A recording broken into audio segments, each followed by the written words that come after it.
Welcome to the Complete Street Commission's November 12th regular commission meeting. This is a hybrid meeting with commission members, city staff, and members of the public participating in accordance with public health guidelines. I would like to introduce Complete Streets Commission members and city staff present. I am Chair Athenia Iracomos. Commissioners present include Sally Cole, Jackie Sebrian, Meredith Bergen-Bailey, Matthew Raskoff, and Scott Herscher. City staff present include Azalea Mitch, Public Works Director, Joanna Chan, Transportation Manager, and Katrine Maki, Senior Transportation Planner. Katrine, would you please provide instructions to the Commission and members of the public on how the meeting will proceed? Thank you, Chair Iacomos and members of the Complete Streets Commission. Welcome everyone to the November 12th Complete Streets Commission meeting, and thank you for attending. For members of the public who wish to provide public comment for any item on tonight's agenda, after the chair calls for the public comment on that item, if you are in person, we ask that you fill out a speaker card available at the back table and return that to the clerk's desk. If you are participating virtually, attendees on Zoom may engage the raised hand feature, or if you're calling in from a landline or cell phone, press *9 to raise your virtual hand. If you are participating in person, please wait for your name to be called. You can then step up to the podium to make your comment. That concludes the instructions, and I return the meeting to the chair. Thank you. Thank you. The next item is reports and announcements. Under reports and announcements, city staff and commission members may communicate general information of interest regarding matters within the jurisdiction of the commission. No commission discussion or action can occur on any of the presented items. Katrine, could you please provide any reports or announcements? I have one announcement, just to inform the commission and the public that the path along San Francisco Creek and Santa Cruz Avenue between Junipero Serra Boulevard and Sand Hill Road, it's kind of an underpass path. It was closed on Friday, October 17th due to the uneven pavement conditions that were caused by erosion. So all users need to avoid using the path and can use alternate routes instead. Bicyclists should use the bike lanes on Alpine Road, Juniper Serra Boulevard, and Sand Hill Road, and the path will remain closed until further notice. That concludes my reports and announcements. Katrine, can I ask a question about that? Are there plans in the works for that to be worked on, or is it just until further notice? I've just heard from some community members about that. Good evening, commissioners. Azalea Mitch, Public Works Director. Yes, we are meeting. We've been having several meetings evaluating options. There are challenges in the area to restore the path. It is along the creek. Permits would be required with the Water Board, Fish and Wildlife. So we're looking at other options that would take pedestrians safely onto the surface streets because of the complexity of repairing this path. So we are looking at a number of options. These are not options that can be implemented tomorrow, so they will take time and funding. But we will, we're in the process of creating a webpage, and people can reach out to us so that we can provide updates. Thank you. Thank Okay. you. The next item on the agenda is public comment. Under public comment, members of the public may address the Complete Streets Commission on any subject not listed on the agenda. Each speaker may address the commission once under public comment for a limit of 3 minutes. You are not required to provide your name or city of residence, but it is helpful. The commission cannot act on items not listed on the agenda, and therefore the commission cannot respond to non-agenda issues brought up under the public comment other than to provide general information. Katrine, could you please call for public comment?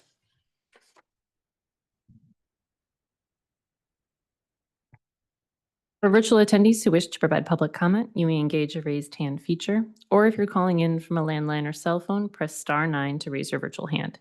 If you are participating in person, please fill out a speaker card from the back table, bring it to the clerk's desk, and please wait for your name to be called. You can then step up to the podium to make your comment.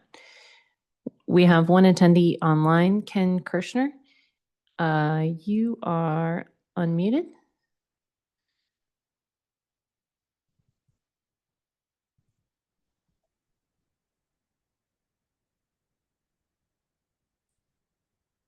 Can you hear me?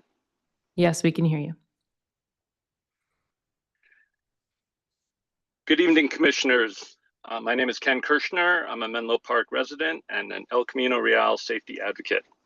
I'd like to encourage the commission to staff the El Camino Real State Route 82 Ad Hoc Subcommittee to guide development of a quick build safety project in coordination with Caltrans District 4, Samtrans, and the California State Transportation Agency, also known as CALSTA, the cabinet level agency, including Caltrans, DMV, CHP, and the statewide Safe Systems Policy. In October, CALSTA and the California Health and Human Services Agency, HHS, issued a joint road safety policy declaring traffic deaths a public health crisis and setting a statewide goal to reduce serious injuries 30% by 2035. Menlo Park is already aligned with these objectives through its Vision Zero action plan, its successful quick build projects at Menlo University and Alma Willow, and its partnership with the UC Berkeley Safe Trek to advance the safe systems approach. El Camino Real accounts for 45% of Menlo Park's fatal and severe crashes, although it represents only a small fraction of the city's network. A quick build pilot here would let the city test and measure practical safety and operations improvement now, well before the 2031-32 Caltrans shop resurfacing project. I urge the commission to recommend inclusion of this quick build project in the 2026 capital improvement plan in regular order so it can be developed collaboratively with Caltrans, Samtrans, and CALSTA as a practical, ready to deploy pilot. I've shared a draft plan by email and would gladly assist any commissioners who volunteer for the El Camino Real Ad Hoc Subcommittee. This is an opportunity for Menlo Park to show leadership by moving quickly, acting on Vision Zero commitments, and proving that safety progress doesn't have to wait for 7 years. Thank you.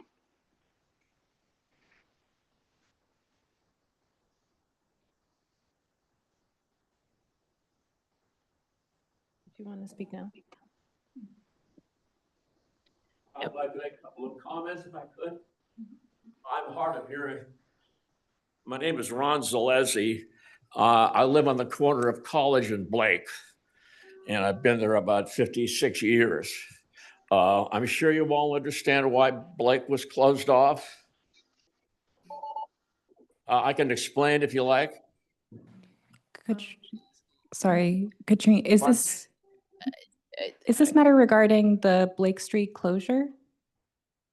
Are you speaking on the closure or I'm sorry, the but I can't hear. the signs? I think it's okay.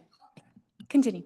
If I could just mention it, people going down Middle Avenue, turning right on the El Camino, there's a light. So they were going down Blake, which is our street, and left on College. So closing it off was a great idea. Now, at the corner of College and Blake, there are two signs that say no outlet, but people are still driving in and turning around. So what needs to happen, the signs are too high, they need to be lowered to eye level. So fewer people are driving in and then turning around. That's just what I wanted to say. So thanks very much for having this meeting.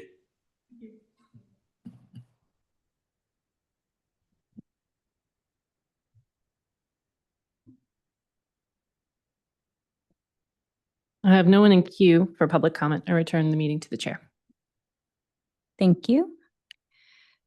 The next item is regular business. Under regular business, the commission considers recommendations from city staff on policy matters or administrative actions that require commission approval. The first regular business item tonight is E1, accept the Complete Streets Commission minutes for October 8th, 2025. Is there any clarification from the commission before I take public comment? Seeing none, Katrine, could you please call for public comment on this issue? For virtual attendees who wish to provide public comment, you may engage the raised hand feature, or if you're calling in from a landline or cell phone, press *9 to raise your virtual hand. If you are participating in person, please fill out a speaker card from the back table and bring it to the clerk's desk, and please wait for your name to be called. You can then step up to the podium to make your comment. Having no one in queue for public comment, I return the meeting to the chair. Thank you. Do I have a motion and a second to accept the minutes? All those, oh, sorry. Commissioner Bergen Bailey with the motion and Commissioner Raskoff with the second. All those in favor, please raise your hand.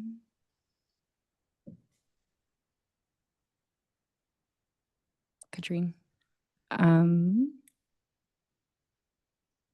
do you have our votes? Okay. I'm abstaining. I'm abstaining.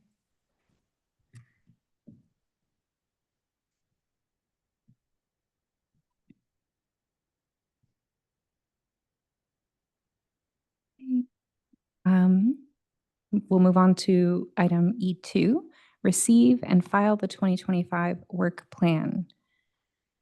There is no commission action or public comment for this item. The council made changes to our work plan goal number 3. I'm sorry, I have a comment.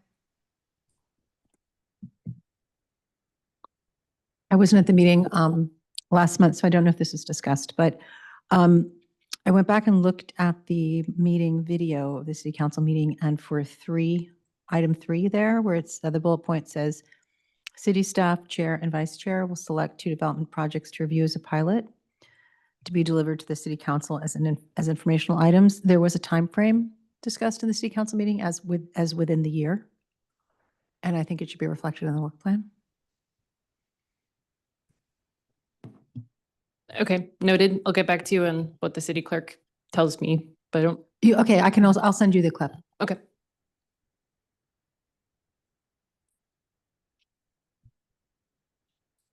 Okay.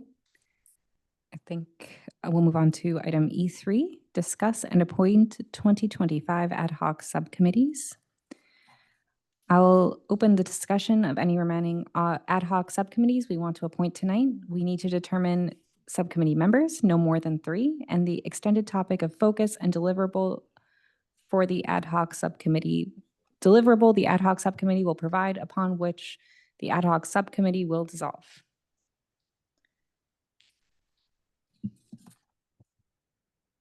I have a quick question of clarification. Commissioner Raskoff, were you at the September meeting? I don't remember when this was discussed. Yes. You were, okay, because I had thought about that, about your. I'm just curious, I know that Commissioners Bailey and Raskoff are been appointed to the Superintendent of Schools Committee, right? And so to me, I would say that for e-bike policies, which is, I believe, what you're considering on that committee, I would expect that, it seems like the 2 of you should be on our ad hoc subcommittee if you're also on the other commission, but if that's not the case, at least if one of you is on, I guess Meredith, you're on, but I just want to make sure that Matthew had considered that, because it seems like a important place to make a connection between the work of that committee and the work of the ad hoc subcommittee. If you're comfortable not being on that, then just move on. Okay. And it is maxed out at 3 currently. Okay. Cheryl, will pick it up? Yes, you'll pick it up.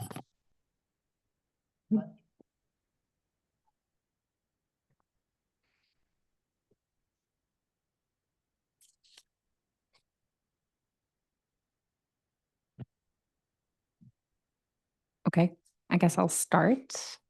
I think there's been some interest in the El Camino Complete Streets Subcommission. This is, yeah.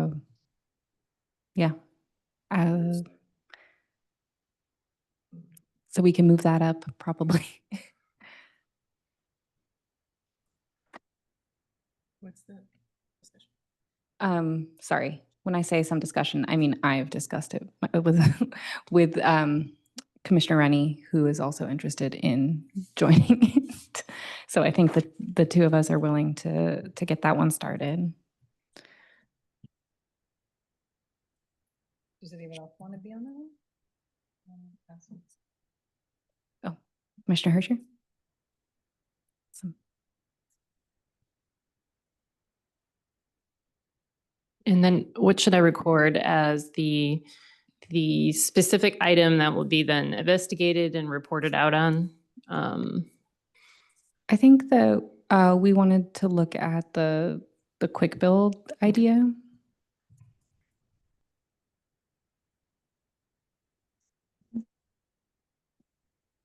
don't know, Commissioner Herscher, you have any thoughts on that or anything you'd like to add? Only that I would like to be part of that discussion. Okay.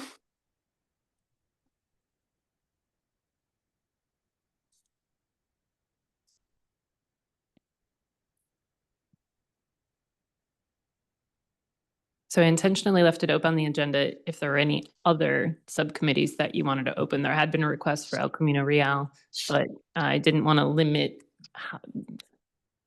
the other committees. So is there any others that you would like to populate? And I feel strongly that the commission should always have a standing committee of the safe routes. I think that's a really integral part to our work plan and to our priorities of the city. Has stated that safe routes is one of their top 5 priorities. So it really feels like we should have a standing committee that's staffed on that. from the city clerk, we're not allowed to have standing committees at all. I'm sorry. Yeah. What I mean by we should always have one in existence. I'll put Okay. it that way. I'm happy to be on that one. And myself and Commissioner Raskoff, as wearing the Laurel Safe Routes to School hat and the Oak Knoll Safe Routes to School hat, certainly participate in those as well. What would that look like? Would that, if we cannot have a standing committee, would that just be like for the school year and then it dissolves over the summer and then pick it back up? And is that okay if it's basically always the same 3 people? From the, it just needs to have a specific task that you are investigating and then we'll report out on. And so it's different than a standing committee in that it's not, it has more to do with, I think, Brown Act from what I was hearing from. Well, I mean, one of Judy. the ongoing priorities of that subcommittee could be to report out on the work of the Safe Routes to School program and commissioners' involvement in the Safe Routes to School task force. And while that may be described as ongoing, I mean, So yes, but it would need to have like that seems like an ongoing, like a standing committee, right? If you're just reporting out on meetings that happen every other month, like I it don't think seems that's all like you're doing. I just think that should be one of the things they're doing. I mean, I'm sure that you can think of a more focused ad hoc purpose, but I do think that, well, whatever, it's not important. No, I'm just like, yeah, I'm trying to think of what would be a specific sort of deliverable Oh, for that for that. subcommittee? Right. I think that there's plenty of projects on the plate of the city that have to do with safe routes. If we go back to, let's go back to our work plan. Okay. I'm sorry, I have to now figure out where it talks about safe routes. Right, so 2, advise and provide input to the city council on transportation policies and programs. Support the implementation of safe routes, infrastructure improvements and strategies, advocate for community engagement, advocate for safety improvements in school zones, participate in the task force, make recommendations for improving city's website, develop an outreach strategy. I think all those things are very important. So like an example I can think of is maybe like have, as the schools have run through their like bike rodeos, right? The different schools have their like grade level bike rodeos. That would be the sort of like, how is it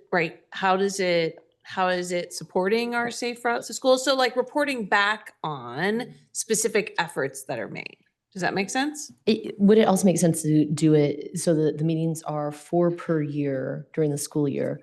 Would it also make sense to just have that on the agenda for whatever meeting comes next of this commission? And that way, it's not a standing subcommittee. It doesn't have to investigate anything, but the committee or the commission is still receiving the information. Do you think that meets the need? I don't know. I don't know. Partly when I like, you know, there's so many times that you go through and the SMART goals and the things. And so like, I look and I'm like, that doesn't seem like a SMART goal. Like there's not the sort of measurable outcome piece that I think, and it may just be that I'm stuck on the measurable outcome because this is what is drilled into my brain now.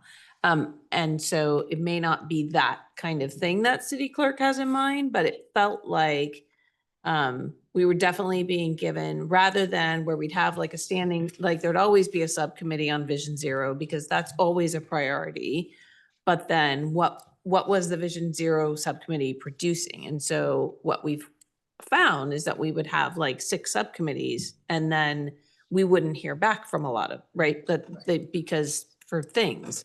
And so I think this shift is a way of like, if you're going to make a subcommittee, like make a subcommittee for a purpose and then accomplish that purpose and disband it, because then that way it could be that that it gives other people a chance to be on safe routes if that is what they wanted. But We I don't we know can how to make that. agendize a report out on the safe routes. And I think what Sally was getting to is someday in a future commission, if there's not a Meredith and a Matthew Raskoff, then suddenly we could become light on that representation, so to speak. And so it would, her point, and I would, Sally, I don't want to speak for you, but that's what I was hearing from you before, was to kind of institutionalize it a little bit more. Is that? Yeah, I mean, the point I was trying to make was that at least it is a timely task force. What I'm not advocating for is something that violates or goes against what the city clerk wants to do, which is make ad hoc task force that are formed for a reason. I did connect this back to the stated priorities of the city council, 5 priorities for the year. So it feels like there's a timely and important reason to have the task force. And I think in terms of articulating what could we accomplish in the year that makes it not standing, but more responsible for outcomes, you could just point to a couple of the things here. For example, develop an outreach strategy to increase public awareness. I mean, maybe the first time the 3 people meet, they can discuss, is that going to be our first goal for the year to produce that? Or it could be, number 1, advocate for safety improvements in school zones. So for example, people who are attending from the subcommittee who are attending the Safe Routes Task Force meetings could come back to the commission and say, here are some things we're hearing in those meetings, and we'd like to advocate for an additional drop-off zone at school X or Y, or, you know, or crosswalk support, or whatever it might be. Assumingly, those people on that committee would be in a position to be hearing about needed safety improvements and could advocate for them.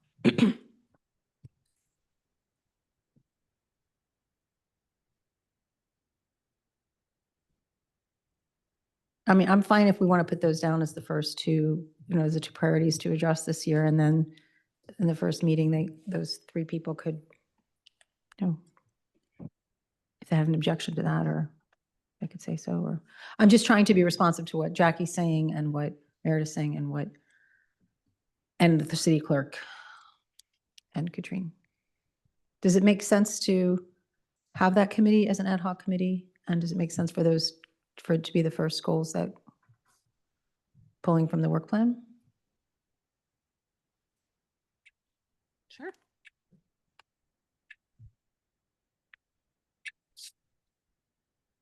And are we just I'm just fishing for, I don't know. Are we doing subcommittees for everything today, or are we just, are subcommittees on the agenda so we can? Just so that we could Finalize it, right? So I think, I mean, we can make new ad hoc subcommittees at any time. I think that's true. As long So- as it's agendized. So as long as you let me know ahead of time, it's fine. Yeah, so just whatever people are feeling like they have bandwidth for right now and feel like they want to prioritize, I think that's. Okay. I will point out that the bike rack inventory one has been dissolved. So that can get erased. All right. And then can I? Or do we erase them when they're dissolved? I just put the dissolution date here. Oh, okay. Okay. Can I ask I was thinking when I looked at the work plan that I love how the driveway policy piece was written up, because that always has been a weird, like, are we making driveway policy? But we're not. We're just here to like look at the driveway policy and decide if it applies to parking. I don't know that that's ever going to be a subcommittee. Like, I don't know that that's ever coming off our plate. And so unless we are developing driveway policy, which I also think we've been told that we don't do, I'm just curious. I think These were just matching the items in the staff report in one meeting that we had that it was, so we don't need to fill these. They're not sitting there waiting for people Got or, it. yeah. All right, thank you for that. I see lists and I feel compelled to like match them to things. Does anybody have any more bandwidth they would like to put into these or any other subcommittees? Is our goal to staff the committees that are active? The subcommittees that are active they for not the year? staffed? Like the yet? Transportation Master Plan, is that one active for the year? I think that one we have not staffed yet, so that's not an active one just yet. I'll do it.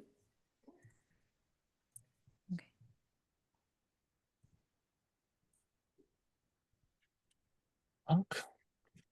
Do we have a goal for it? Sure, hold on. How would you describe that one to city staff? Transportation Master Plan monitoring, I think it says on the sheet that I printed out today. The next route need to be. Yeah, off the cuff, I would say reviewing the transportation master plan in the the prioritized list Mhm. and providing feedback on perspective on what should take priority for the upcoming projects. Joanna, Is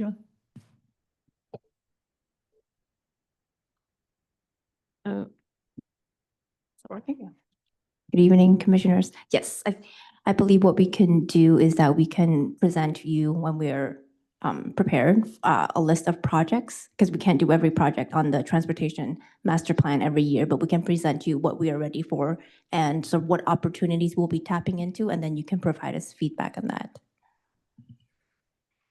okay, so do you want to change the, I'm sorry, I'm looking at the thing I got from, I printed out, Katrine, before that you'd sent about the list of the subcommittees. It just said Transportation Master Plan monitoring. Do you want to put monitoring on there just so it's clear what the purposes? And then I'm happy to have, you want to fill in what you and Joanna said there. That's fine. And I'm happy to be involved with that as well. To me, I think it ties in with the Safe Routes, efforts very well, because I know I've heard from city staff before that a lot of the planning is allocated kind of geographically around the city to kind of, spread it around the different districts.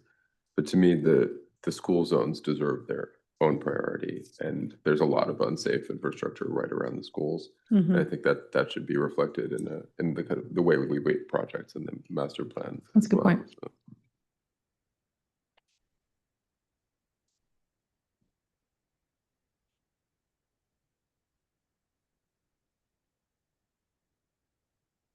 Okay. I think I don't know, I guess at this point I should call for public comment on this item. Katrine? For virtual attendees who wish to provide public comment, you may engage the raised hand feature, or if you're calling in from a landline or cell phone, press *9 to raise your virtual hand. If you are participating in person, please fill out a speaker card from the back table and bring it to the clerk's desk, and please wait for your name to be called. You can then step up to the podium to make your comment. Having no one in queue for public comment, I return the meeting to the chair. Thank you. Do I have a motion and second to appoint the 2025-2026 ad hoc subcommittees for the Transportation Master Plan, the Safe Routes, and the El Camino Real subcommittees? Commissioner Sebrian and Commissioner Bergen Bailey as a second. All those in favor say aye. Aye. Okay. Thank you. Next, we'll move on to item E4, review results of Neelan Park and Blake Street pilot projects and provide feedback. Staff member Katrine Maki, Senior Transportation Planner, will introduce this item.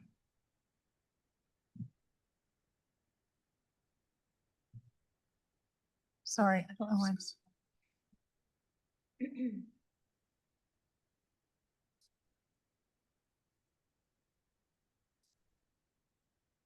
Okay. Tonight, we'll go through an introduction and a background of those pilot projects. I'll walk you through the analysis that staff did, and we'll summarize it and ask for your feedback. So tonight, we're talking about 2 pilot projects on the Middle Avenue corridor near Nealon Park. The first is the closure of Blake Street. This originated from a petition that came from community members in early 2022. Their petition outlined several safety concerns that they had, which included drivers not yielding, cut-through traffic, and unsafe routes for pedestrians. Additionally, the other pilot project that we'll talk to tonight was the back-end angle parking that fronts Nealon Park. This was a change made to increase the number of parking spaces available to park users and to prioritize the safety of bicycle and pedestrians along that park frontage. So diving a little bit deeper into the history of the Blake Street closure, that petition was in March of 2022. Then in fall of 2022, an RRFB, which is the Rapid Rectangular Flashing Beacon. You can see it in the left of the picture there, the orange sign. This is a sign that lights up when you hit the crosswalk button. That was added to the crosswalk at Middle and Blake Street as part of a project at Nealon Park.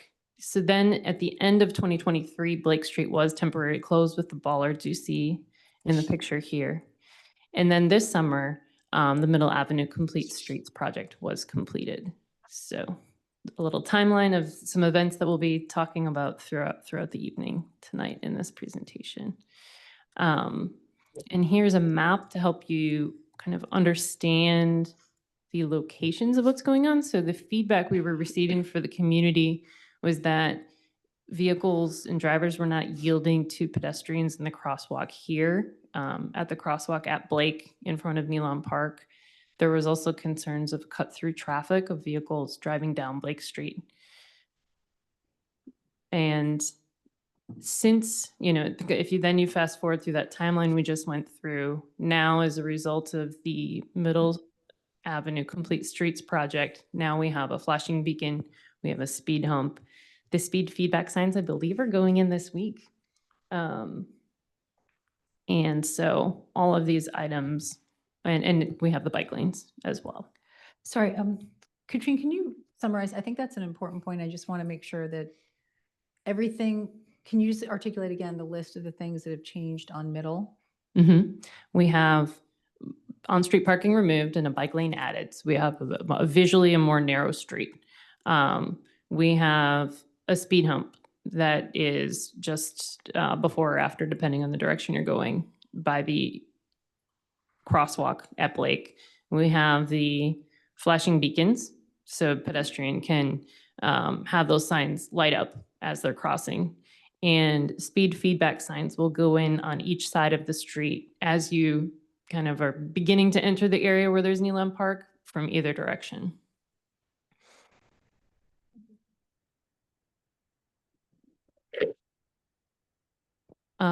Walking you through the history of the parking pilot, these graphics are a little bit, the first one's the hardest to see, but originally, like before October of 2023, the parking was perpendicular in front of Nealon Park. Then in 2023, about October 2023, there was the first pilot. This went in when the bike lanes went in. And it was an idea of having a bike path that kind of went behind the parking here, you can see. And then there was parallel parking in the roadway. There was feedback then at that point that that was not working. And so early 2024, there was a change. And that was a change to this back-end angle parking and keep the bike path consistent just along the roadway there. This increased the number of parking spots that was one of the big feedback spots we got is that when it was the parallel parking, it wasn't enough, it wasn't adequate. And then there was safety concerns for getting in and out of those vehicles and having to cross that bike lane. So those were the leading factors in changing to the second pilot, which is the current pilot, the pilot we're going to be talking about tonight, the back end angle. Going a little bit more into why the back end angle parking was selected. This is considered, this picture kind of gives you an idea. So if you can see the bike lane and you can see the parking, it provides the best visibility when you're pulling out of that parking spot for anyone approaching in the bike lane. And the image here to the right also shows, while maybe unfamiliar, it's a relatively simple movement, kind of half of the parallel parking maneuvering that a vehicle would have to do, where you signal, stop, and reverse. This usually, having done it myself, you're in the bike lane when you're doing this, you're out of traffic. You can look and see that there's any in the bike lane. If it's free, you enter the bike lane and then you signal, stop, and reverse. Then when someone's getting out, unloading their vehicle, it's happening on the sidewalk side. So they're pretty far away from the traffic in the bike lane. So this is definitely improved conditions for park users and families that might be dropping children off at the co-op. This is a diagram that shows you the difference in parking spaces that existed at each of these different options. So before the bike lane went in, there was perpendicular parking. So there was 46 spaces. It drastically reduced to 14 when that first pilot went in with a bike path behind the parking when it was parallel parking. And the backing angle parking added a lot of spaces back to the roadway as a result from hearing from the community that they wanted more parking there. That's just a table to give you the numbers as they changed throughout the configurations. So now I'm going to go into the analysis of what was looked at to evaluate the different pilots. First, our collision history is fairly brief and simple. There was a couple collisions that happened in the area. One happened on Blake Street, but on the College Avenue side, not the middle side, and a driver hit a parked vehicle. And then in the fall of 2023, there are 2 collisions that occurred, but they happened in the back parking lot.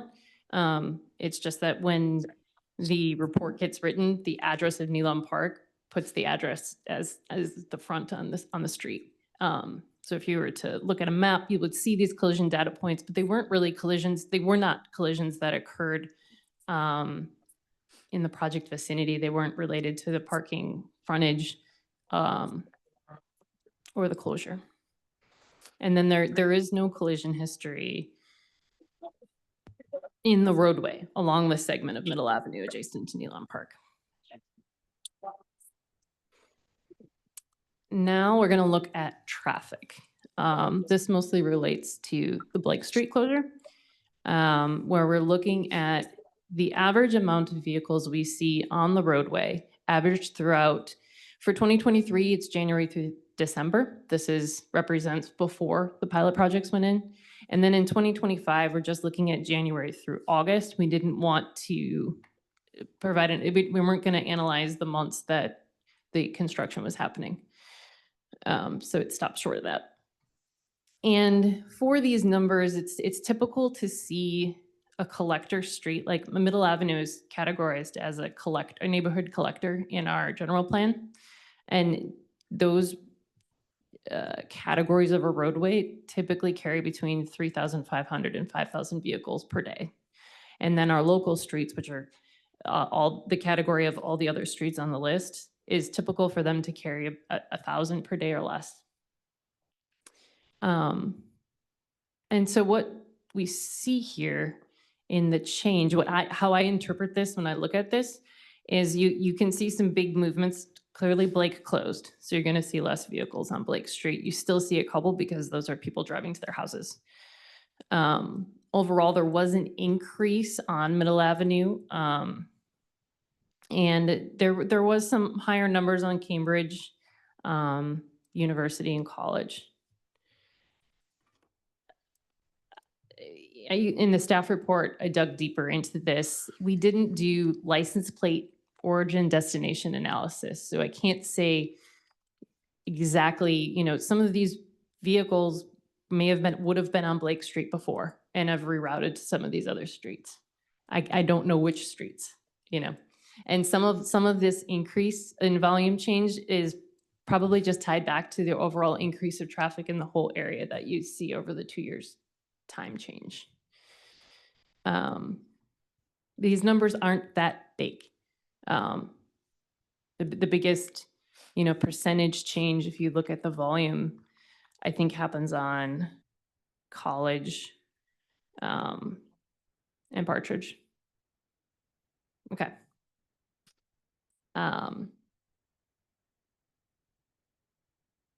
But it's hard to draw too many other conclusions from this that I can tell you.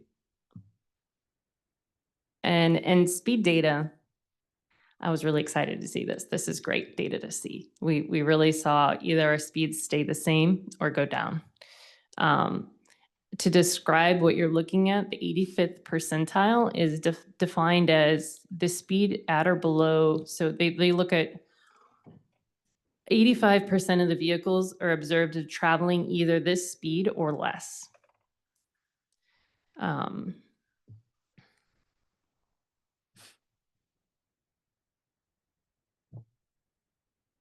Katrine, just to confirm, the speed limit is 25 miles per hour on all these streets, right? Correct. So we're still well above the speed limit on Middle Avenue, even if it's 1 mile per hour improvement. Correct. It's 15 in the school zone and 25 in the rest of it. As of, when was that change made? I think that was change was made 2023. after 2023, I believe. And this data point does not, again, the 31 miles an hour in 2025 is coming before the traffic calming went in on Middle Avenue. Okay.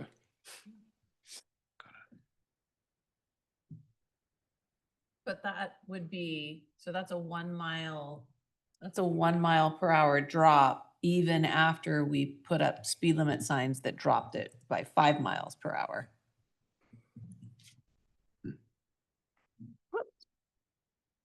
On average, it's something. It could be, I guess it could be more, but it's not going the wrong way. Right. And then we did a survey. So the survey was open from May to June. And it was distributed by signage in the park, emails to the community, stakeholder outreach, even door hangers on the residents on the houses. And we had 167 respondents that, the two graphics below there, I saw this to be a relatively even distribution of, local residents in the Middle Avenue area, but also other representation from other neighborhoods throughout the city, and not just people that walk, but people that drove or rode their bikes. So relatively balanced distribution is how I interpreted that to be. And what we heard was that 72% of survey respondents wanted to see the Blake Street closure permanent.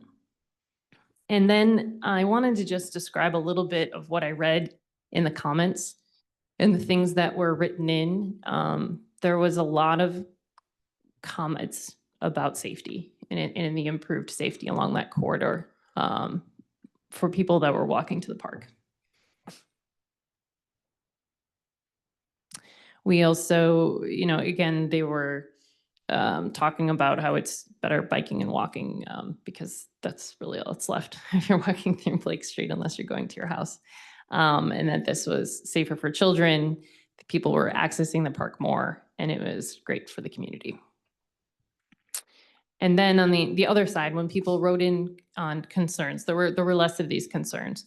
But when they did write in about their concerns, they were about, the diversion of traffic. So that any traffic that came off of Blake Street went somewhere else. And so people were concerned about that. And they were concerned about kind of, there were comments that were written in about why Blake, what is, like they thought that it benefited the residents of Blake at the cost of residents throughout Allied Arts. Not fair, so to speak, was written in comments. And then there was some mixed feedback where I couldn't necessarily put in one category or the other, but there was interest in adding sidewalks or other traffic calming. Another concern that was raised throughout the outreach period was hearing about how a Recology truck is able to pick up trash with the roadway closure in place. And the vehicle, we'd heard from Recology that they need to do a 3-point turn and then back out of the street. Sally, not to put you on the spot, but you saw this yourself in person, correct? Yeah, I've seen this twice. On what I saw is two different things. One was Recology truck. I'm on, is it Cambridge or College it faces? College? College. I'm on College, stopped at the sign at Blake and College, and a Recology truck that is not going to make like that 10-point turn or whatever they'd have to do to like actually turn around and back out, is just backing out and into the intersection without stopping and into the crosswalk at College and Blake. I've also seen the Recology trucks back out toward where I was. So back out and then go toward me on the east side of that intersection. So two, I thought, pretty unsafe behaviors. The other thing I've seen this morning, actually, I grabbed some pictures of it, but was some street cleaners, street sweepers on that street, really taking an awfully long time to make a lot of turns to get out.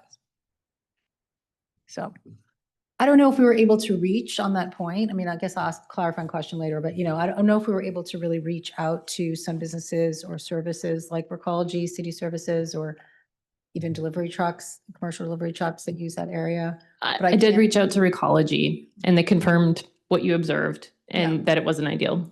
Okay, all right, Yeah. thanks. I also checked in with some neighbors. I live in this neighborhood too, and some of them have observed the Recology truck just driving over the flex posts as well, because they're not hard bollards; they're the soft kind of bollards. They just ignore the protection, just drive over it completely. So, I believe we have a resident of Blake Street who provided a picture of that.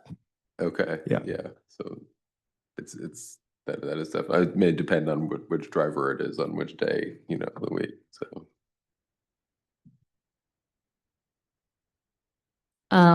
Now switching topics over to the back and angle parking feedback. We had 46% of survey respondents that said they do not support keeping the back and angle parking. 31% said yes, and 24% that said maybe, I'm not sure. And then just the nuance, the things we learned from the written in comments, when people were supporting the back and angle parking, they liked the position that provided better sightlines when they were exiting the parking spot. We'll go into that much more. I can give you some visuals on that. They allowed that there was more, they liked that it allowed more parking spaces. They found it as safer than parallel parking. And that there was more often they were more likely to see spots that were often open and easy to access. But we heard more about the concerns. Statistically, you saw earlier, there was more people concerned about it. And so the concerns that people had were that that this was an unfamiliar maneuver for them, that the vehicles will block the bike lanes when they're trying to back into the spot.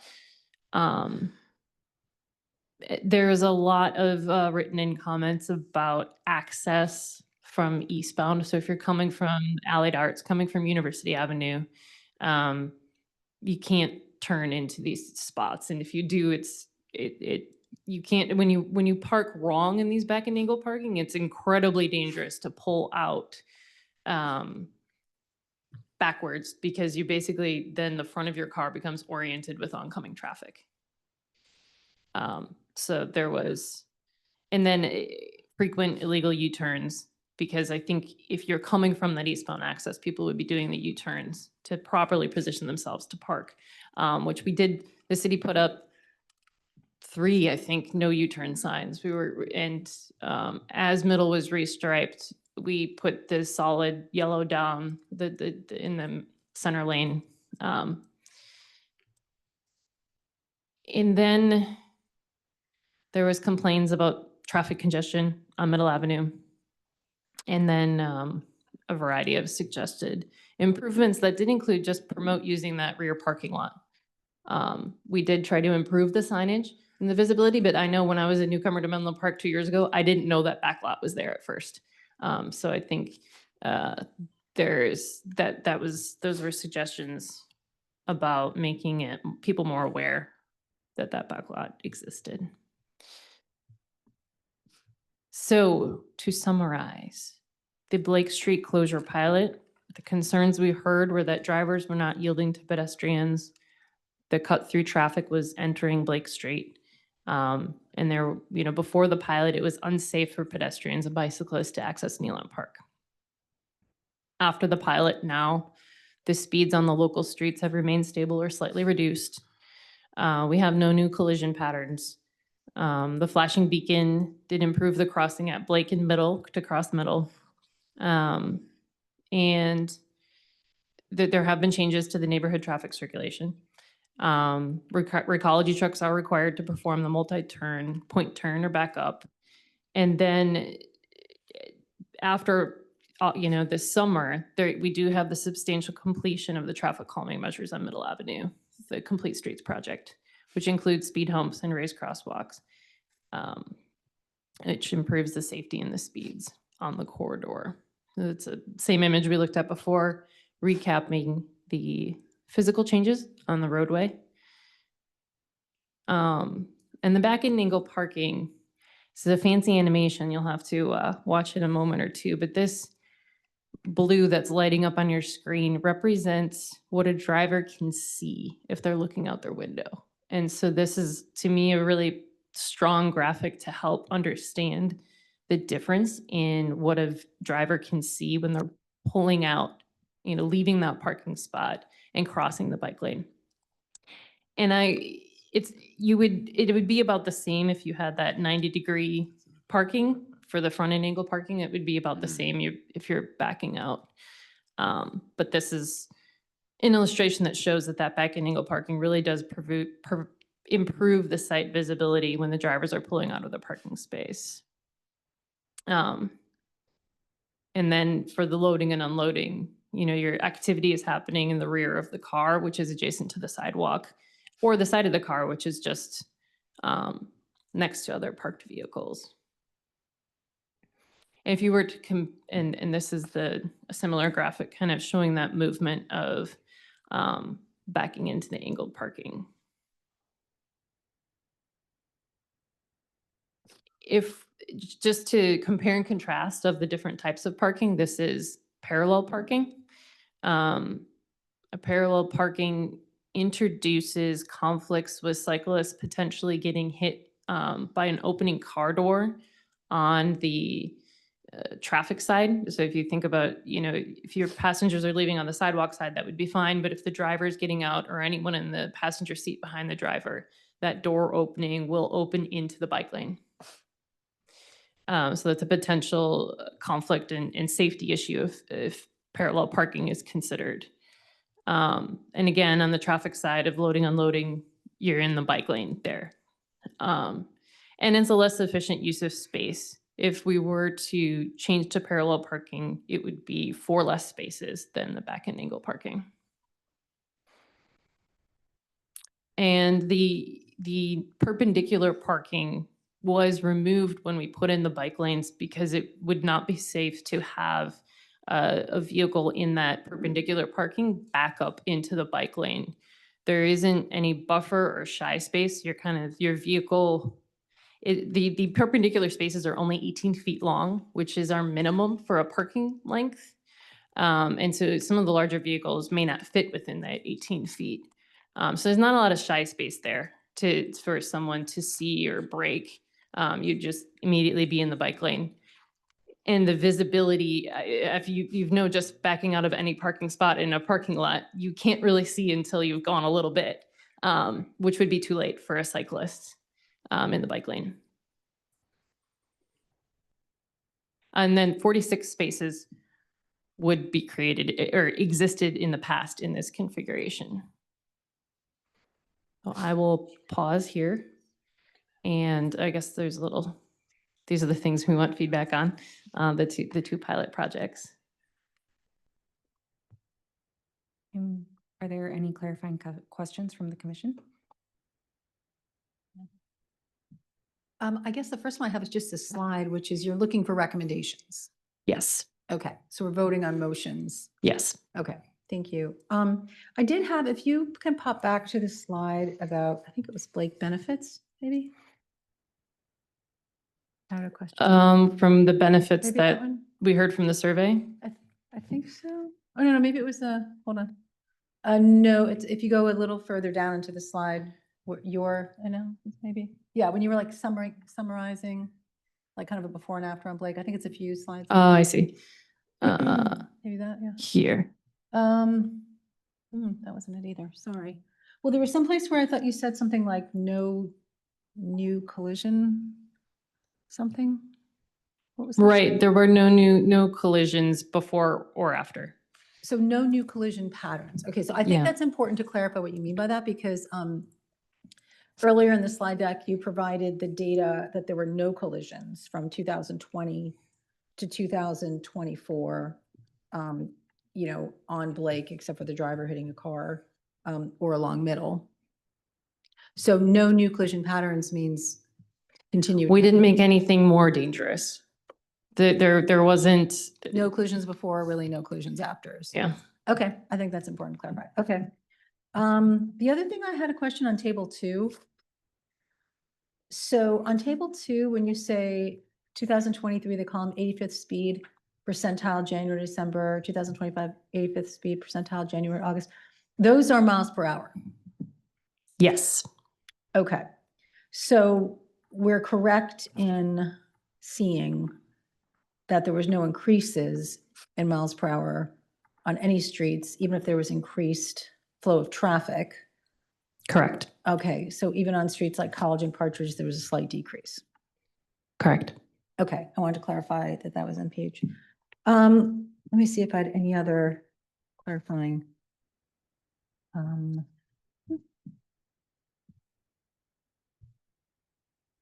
Nope, I did not. Oh, I'm sorry, yes. I'm sorry, I wasn't here last week. I'm just curious whether part of the recommendations for the bike rack inventory was to increase bike racks at Nealon Park. Yeah, like, did you guys give like estimated quantity recommendations? Like, let's add 20, or I'm just curious. We have a report, like written report, but I think we did not put quantities down. Okay, We had suggested locations, and then the city has some number smaller than 20 racks in storage. oh, okay, Um, okay, so, all right. So it was identified as an area where there could be more bike racks. All right, thank you. And they already own the land, which is important. Yeah. I have a clarifying question. You mentioned, well, in your survey, how do you get to Nealon Park? Transit was one of the options. Are there transit options? I'm not super familiar with getting there by transit. Our shuttle will provide, The yeah. city shuttle does go to Mhm. Nealon Park. Okay. Mhm. That's the one that like the one that goes like the entire city, or the shopper shuttle is out. I don't believe it's the shopper shuttle. It's the one that goes up Robley. Yeah, I don't know the exact route. Yeah, but- it, like if you're at Burgess, it goes kind of down, is that Ravenswood? Ravenswood, El Camino, I think Oh, Robley, okay, and then it yeah. drops people off at the end, back end of the park at Robley, I believe. Okay. Never mind then. I was wondering about larger buses, but shuttle is a small bus. Yeah, I mean, I guess in theory, someone could take Caltrain and walk too. Right. It's not terribly far. That's interesting though, whether it's on the shuttle stop route. It sounds like it's not. Well, unless it's dropping it on Robley, which, I don't know if Like- the shuttle does. what, is there a stop there? Well, Is it Robley or I've always said Roble? it's Roble. I don't Sorry know. for the folks. Well, I don't know. I pronounced your street. I don't know that I'm right. We don't know, but either a shuttle or bus stops on Roble. I think If- we don't know what that is. Okay. But do you? I answer my don't question? remember. We can look it up. Quick Any- question about inclusion data while she's looking up. So I did write down, so inclusion data were on page E dash 4.2, where you're saying between 2020 and 2024, 3 collisions were recorded, blah, blah, blah. This includes pedestrian, this includes bicyclists, this includes cars. Okay. Thank you. Yes.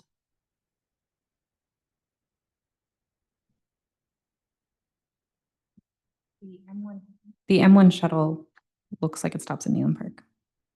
I believe it provides, I think a lot of the riders are going to Little House and Right. there's a lot of, yeah. And in fact, it might even pull in the parking lot. I was It- going it to say, does I'd be look really like it goes surprised if into the shuttle parking. didn't go straight to Yeah. Little House. Okay. Yeah.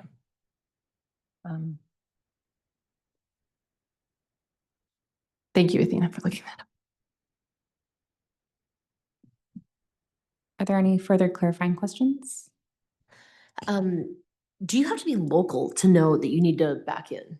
I was actually driving there this afternoon to kind of test it all out, and after seeing, I know that I've seen this sign kind of explaining what to do before. But today, when I was trying it, I don't remember, in retrospect, seeing anything kind of coaching me to back in. I certainly approached it knowing that I needed to, but is that something, Scott? There are at least 3 signs. So maybe. I thought- From Maury to where the entrance of the parking lot is Mhm. that say you have to back in. And that would really only impact me if I'm coming from the Safeway direction versus coming from the other direction? That's correct. Okay, okay. Well, but if you're coming from the other direction, you should be greeted with a number of no U-turn signs and no left turn. So if you're coming from the Yes. other direction, you wouldn't care how to park in those spaces because you can't get to them. Right? Like, You can if you're a Technically. masterful back-end parker. no, because you can't turn left.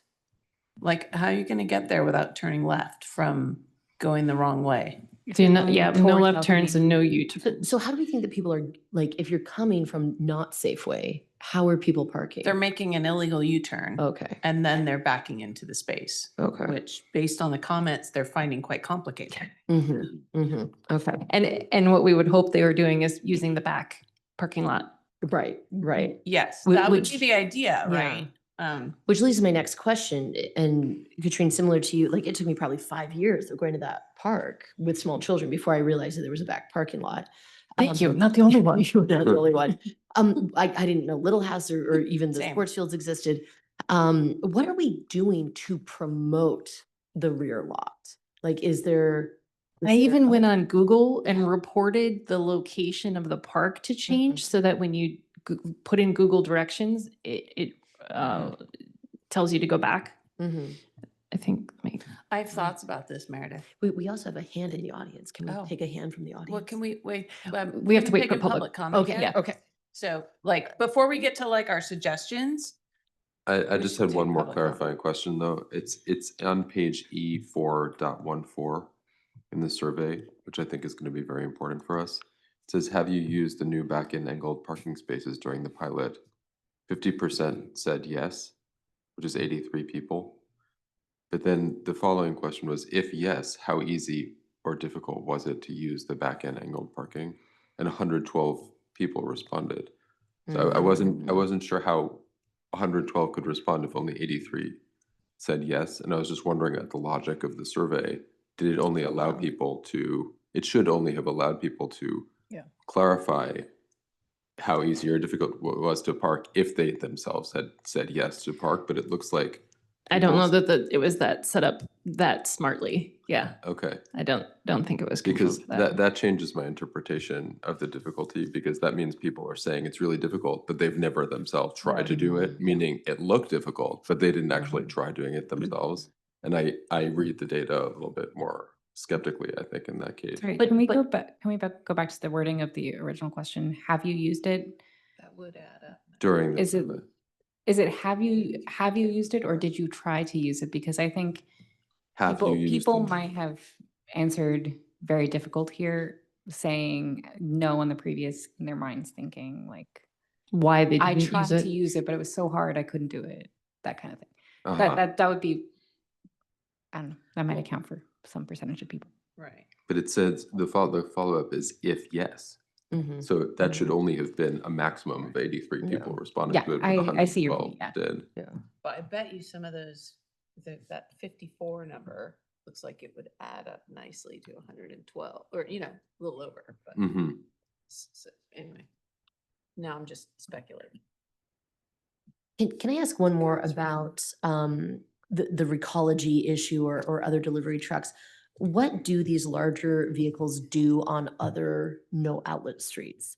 Like, is Blake being closed, is that a above and beyond hardship for large delivery trucks or recology in a way that's not mimicked elsewhere in the city? Or is it kind of, if it's no outlet, it's just kind of par for the course, you're gonna do a 12-point turn? It exists elsewhere in the city, but it's not common.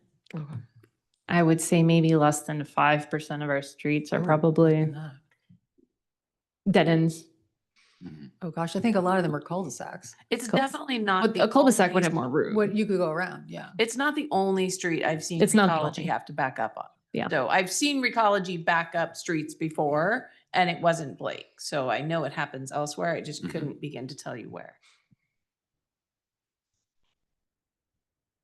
I think one more comment to make on the survey. I wouldn't interpret this to be like a statistically significant. I think the survey gives us impressions and it gives us ideas. But as you're digging into the numbers and that kind of thing, it's a sample. I don't know that, I wouldn't dig too hard into exactly how many people said what, that Mhm. kind of. Okay. With no further clarifying questions, shall we call for public comment? Katrine? For virtual attendees who wish to provide public comment, you may engage the raised hand feature, or if you're calling in from a landline or cell phone, press *9 to raise your virtual hand. If you're participating in person, please fill out a speaker card from the back table and bring it to the clerk's desk, and please wait for your name to be called. You can then step up to the podium to make your comment.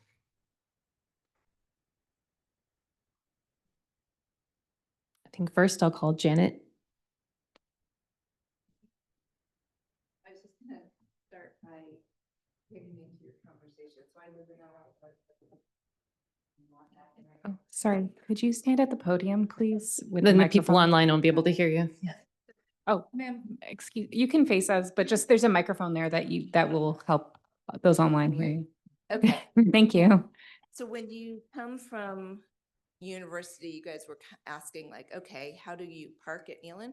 So there was a sign added, so if I'm coming out on University from Allied Arts, making a right onto Middle Avenue, before I even get to the park, I see a nice new sign that says Nealon Park this way, directing me into that side and back parking lot. Maybe it could be bigger, maybe there could be one on the opposite side of the road too, so I'm seeing it in the direction I'm going, but there is one. And when I first saw it, I'm like, oh, cool. That's like helping people get there, so that's good.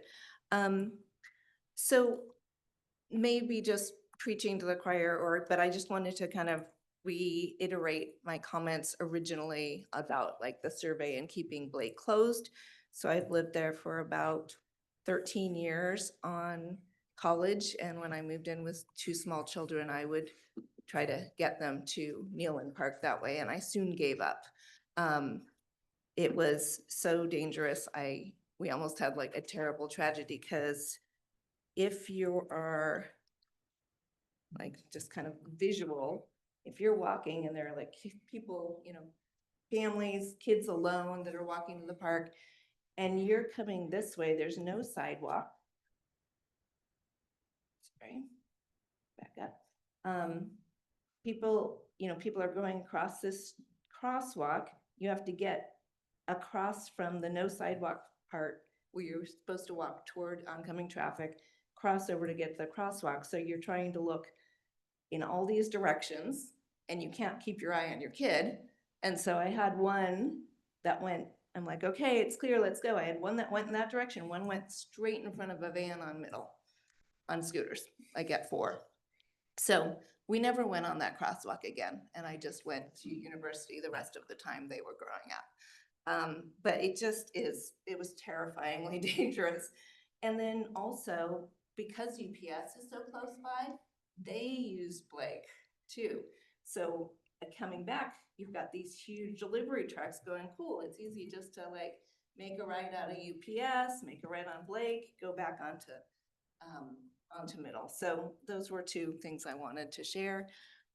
Just from the earlier presentation also, and looking at the pretty impressive, like 32%, I think, increase in traffic on College, and I think almost 50 on Partridge, it looks like there's been a significant amount of cut-through traffic increase. I don't know if you're going to keep tracking it now that there is the calming measures on Middle, but it is kind of scary to see that trajectory there. Thank you. Jeff, you can come up and speak. Hi, I'm Jeff Piper. Full disclosure, I'm a resident of Blake Street, and so I clearly have an opinion in this. And I really appreciate you guys looking into this. I think it's a super important issue, and like just hearing all of you stop by and look at Blake Street and understand the issue, really important, and I'm really happy you're taking it seriously. Just a couple of comments, like I guess mainly, like I think a lot of the safety points have been made. I wanted to address some of the negative feedback in the survey, because I found I interpreted some of the results differently. Like the traffic issue being one, where you could see the data laid out. And I think when you look at that with thinking about like, well, did Blake shift this traffic, you come to one conclusion. But if you actually look at the ratios and you see Partridge, which actually had the greatest increase at 41% versus College at like 32%, and then Cambridge also having like an equivalent increase at like 26%, like I tend to think that that's because of like maybe the Stanford development, maybe overall increased traffic patterns. Like there's nothing that says Blake Street was putting an undue burden onto College or Middle in that data. It's that more traffic is flowing through Allied Arts. And so I think that like just the way it's presented, it gives that lens that it's Blake Street. But like if you take a step back, I don't think the data says that. I think the other thing in the survey feedback is people talk about it not being fair. And I kind of take issue with that. I think that's, you shouldn't address a safety issue because it's not fair. Like we should try and address all the safety issues, and the order you do that in, is up to whatever the prioritization is. But saying it's not fair to address a safety issue is a little bit like off, in my opinion, I suppose. And I think the final thought I wanted to add is just the recology and stuff. Like I think driving with the bollards is actually a fine solution. It is a narrow street. There are no sidewalks. And I think that like what we look at it is often the pedestrian safety and the bicycle safety. And that's really kind of like the lens that we've been looking at. And if you do remove the bollards, you actually create a different safety issue on the other crosswalk on that intersection. Because there's 2 crosswalks on that intersection, the one on Middle, but also the one on Blake, where bollards are the only safety precaution. Thank you for your time.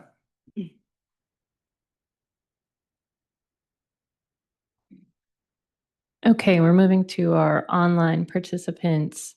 There's someone, it just says iPhone guest. You're unmuted. Can you all hear me? Yes, we can hear you. Hi, everyone. This is Laura Milan. I'm an Allied Arts resident. I wanted to support something that Katrine just said and Jeff articulated as well. The reduction in cut-through traffic on Blake doesn't come close to explaining the volume increases on the surrounding streets. And during the same period Middle Plaza opened, which projected exactly these volume impacts in allied arts. So reopening Blake to cut through traffic wouldn't solve the regional volume growth. It would just remove a safety improvement from the neighborhood. The Blake closure has achieved exactly what it set out to do. It reduced cut-through traffic, improved safety, and created more comfortable conditions for people walking and biking. Each day, a parade of walkers and bikers from the neighborhood and far beyond use the College Blake corridor to commute, exercise, socialize, and reach Nealon Park. The community survey shows an overwhelming support, with 72% of residents wanting the closure made permanent, and 42 people specifically mentioning that it's now safer. In all the community survey comments, not one person mentioned concerns about Recology trucks. So I'd find it to be a bad reason to reopen the street. I think this pilot met every goal, and ask you guys to please recommend keeping Blake closed and build on this success to continue making safety improvements across the neighborhood and the city. Thanks for all your work.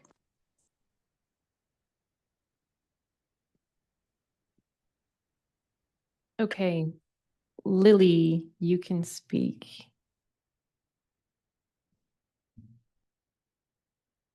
Lily, you're unmuted? I'm unmuted? Yes, we can hear you. Hi. Thank you. Hello, commissioners. Thank you for your time today. My name is Lillian Mirzabegi, and I'm a longtime parent at the Menlo Atherton Cooperative Nursery School located at 802 Middle Ave. In addition to the families who bring their children to play at Nealon Park, there's about 80 families who bring their children to the co-op 1 to 5 times a week for nursery school. The first pilot with 14 spaces was simply not enough parking and was dangerous when unloading small children into and across the bike lane. These kids are 1.5 to 5 years old. For me personally, the back lot is too far from the nursery school and it requires you to navigate through a busy parking lot. It's taken a little bit of practice, but I've gotten accustomed to the current back in parking. Having said that, parking when you're driving from the Middle Avenue side is still an issue. So I encourage you all in the powers to be to, try to resolve that issue. More than anything, I just want to really reiterate that we need adequate and safe parking on Middle Avenue that is easily accessible to the school. Thank you for your consideration.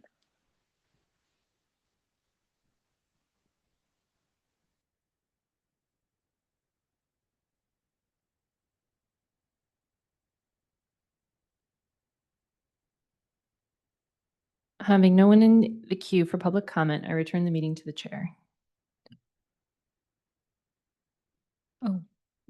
Can we take a little break before we come back to discuss this? Sure. Thanks.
All right, we're going to resume the meeting, and I apologize. I misread this list. I believe we have a Menlo Park guest that is in line in queue for public comment. Menlo Park guest, you are unmuted. Great. Thank you so much. You might hear some children in the background. I'm just trying to get everybody situated here. Real quick, I just want to thank the city of Menlo Park for all of their efforts. I've had the privilege of joining a number of safety meetings. My name is Chase R. I'm a Menlo Park resident. I was really just struck by all of the data that you guys shared and the thoughtfulness of the presentation. In particular, the fact that Partridge traffic is up 40%, College up 32%, and Cambridge 26% in daily traffic volume between 2023 and 2025. I just want to echo what I think some other folks have said. Increases like these cannot reasonably be attributed to the Blake closure alone. These numbers really reflect a broader neighborhood-wide rise in traffic volumes, which is exactly why residents have been asking the city for these types of improvements. As an Allied Arts resident, I host a group of 3rd and 5th grade boys on a bike bus every morning. We have about, I don't know, between 8 and 12 kids on Cambridge Ave. And I'm constantly concerned about pedestrian and bike safety in Allied Arts. I urge the city to please keep the Blake closure and continue to implement and pilot new safety measures like this. I also want to echo a point that Mr. Raskoff made earlier. I think when the city is weighing a number of different projects, I urge them to continue to put, to the extent possible, the highest priority on improvements that affect our children, in particular, safe routes to schools and bike routes. Again, thank you everybody for your thoughtfulness. Myself and many of my neighbors appreciate all of your hard work. Thank you. Okay, that concludes my queue. And having no one further in queue for public comment, I return the meeting to the chair. Thank you. I will open this up for commission discussion now. Any thoughts?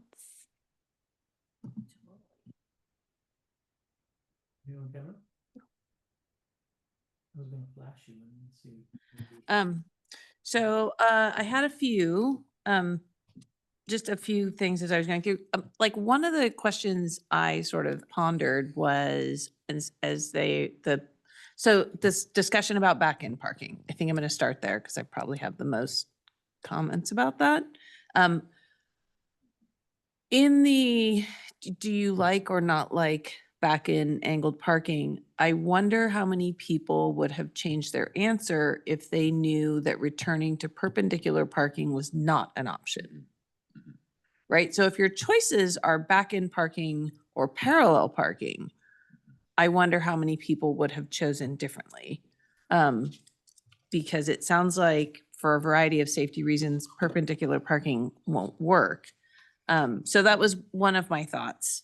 And then the other thing that I was kind of considering is like, is it outside the realm of possibility to just put bollards along that section of Middle Avenue to help the people who can't read the signs that say you can't turn left and you can't U-turn?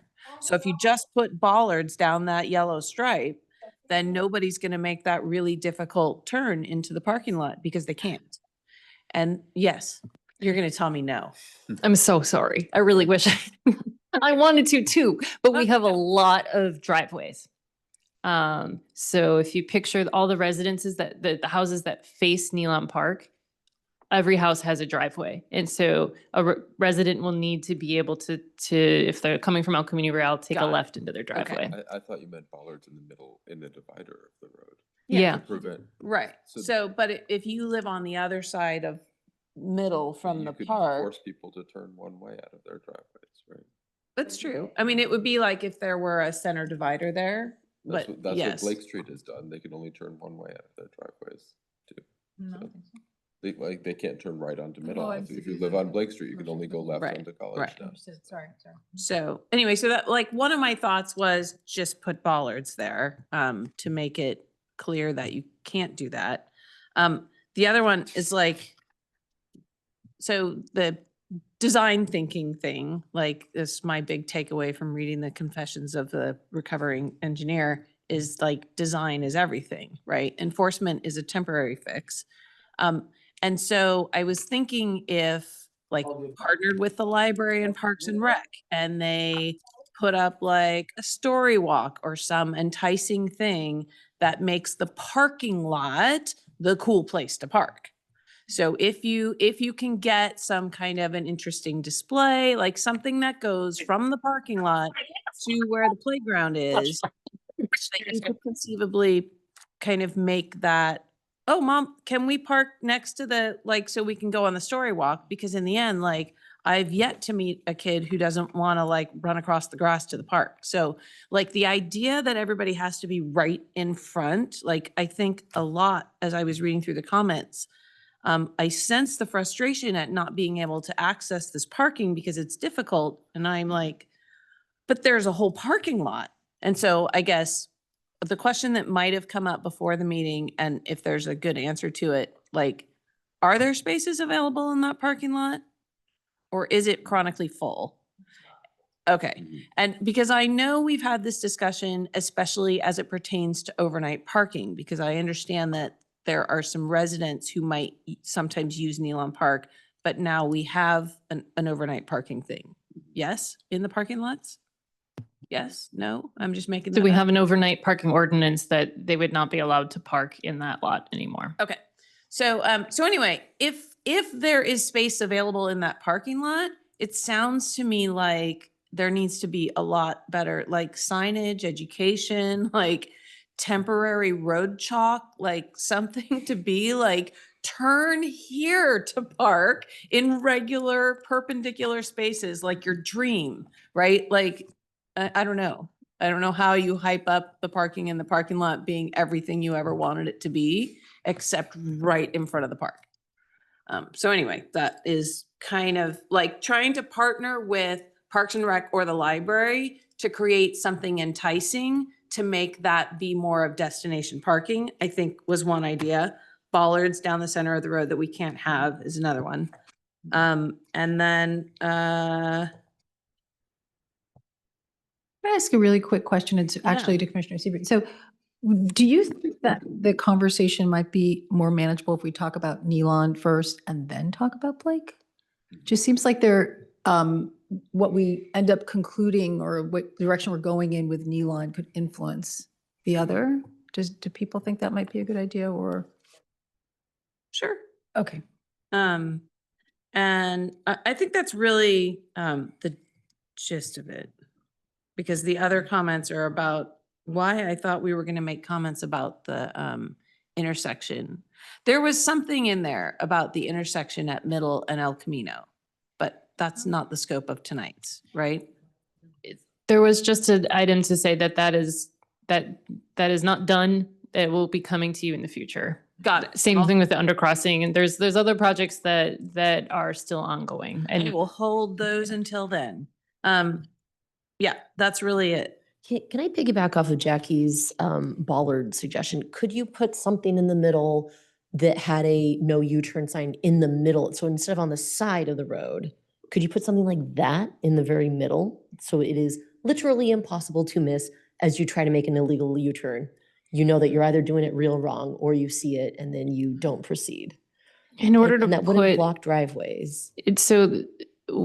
we looked at the entrance of this park to put that in the middle. And again, there's issues with blocking driveway access. And then also, in order to safely put a sign in the middle of the road, we need to have a certain amount of clear space on either side and kind of make it safe so that a vehicle won't hit it. And so then you're eating into potentially the buffer, there's space disappears quickly. I have a question, which is, I'm not suggesting this as a recommendation, but I'm kind of curious, when there was only whatever 14 spots there during parallel parking, did you look at the occupancy of the parking lot at that point? And was there an increase in the occupancy relative to the current occupancy, meaning that people were just like forced to go into the lot? And I guess my comment is the less parking in front there is, the more likely people will be required to use the lot. That's kind of how I feel about it. But I'm not saying we should just like remove parking for the sake of removing parking, but So officially, the parking was surveyed in 2022. In the notes that I read, it was done while the sidewalk was being put in. So therefore, access in the front was fully closed. So you could not park in the front. And that's when they did the survey in 2022, which I can pull up the results. That being said, it has not been surveyed this way again. I don't have a current data point for you, but this is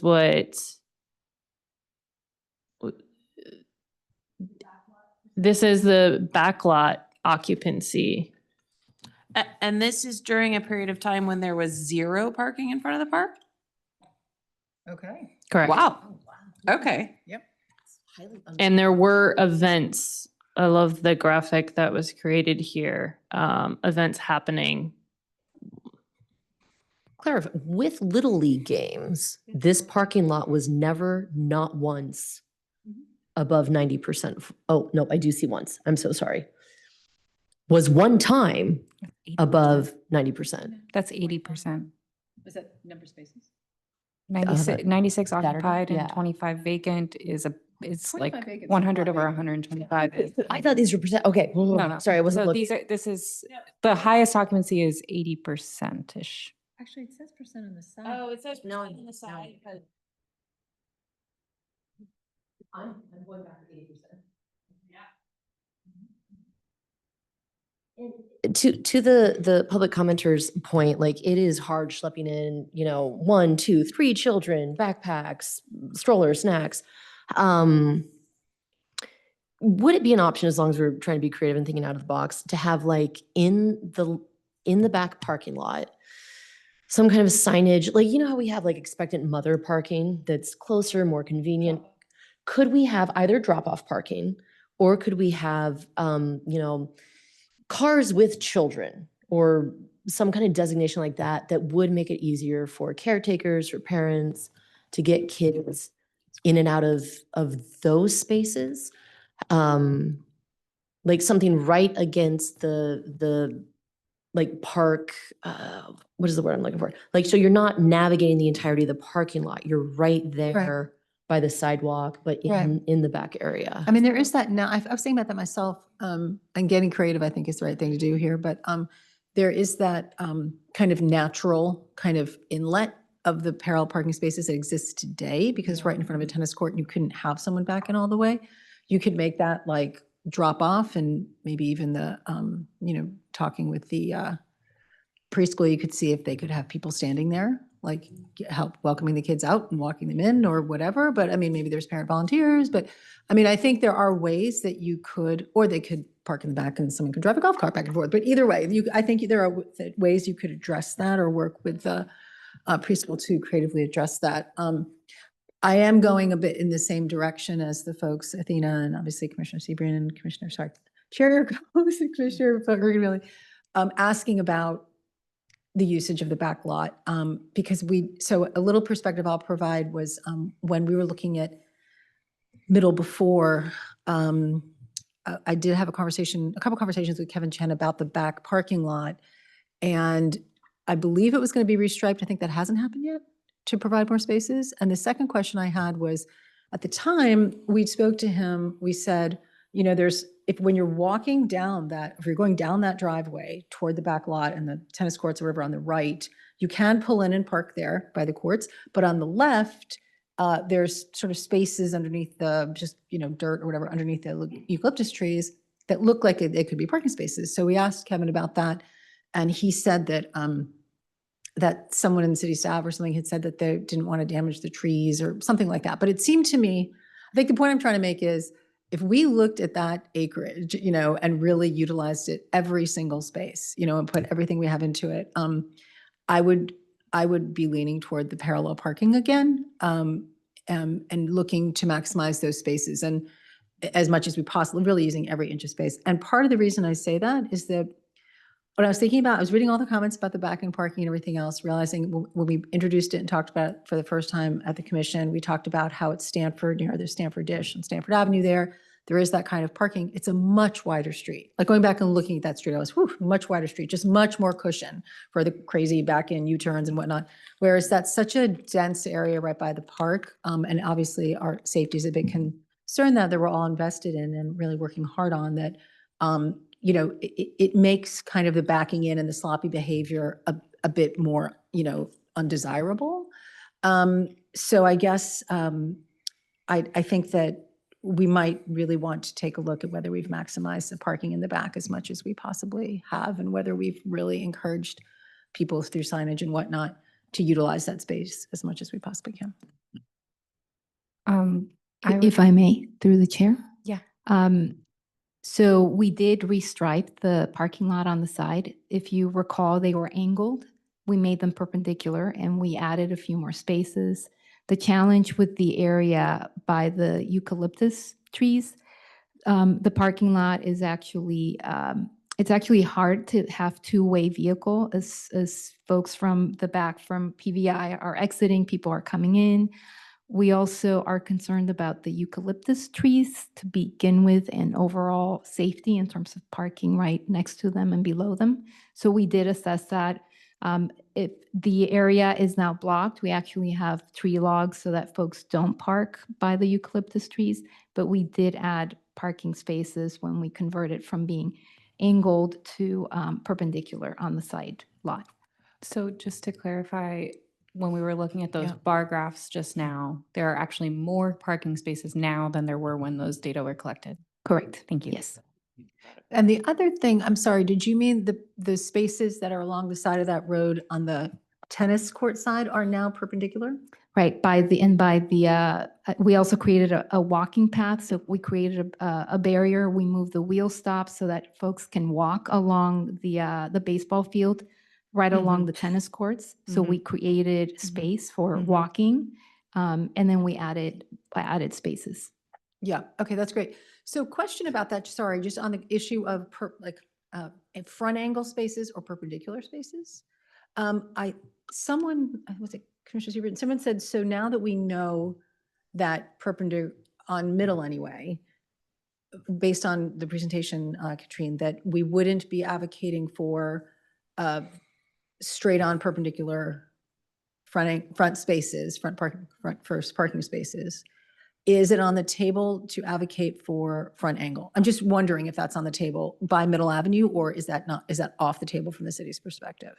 So you're asking, could you basically shift the orientation so that you would front in to the spots from, like if you're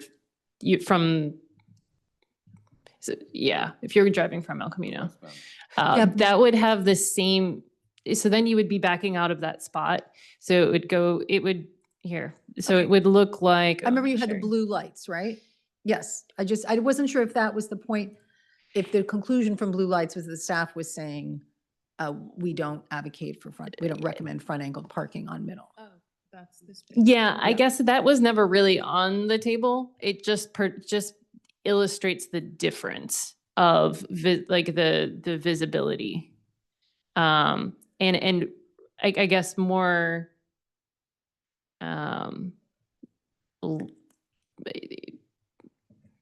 if I could have changed this graphic, I didn't create it. It would have had those cars at the 90-degree angle to just illustrate the difference. The view shed is the same. Okay. Oh, yeah.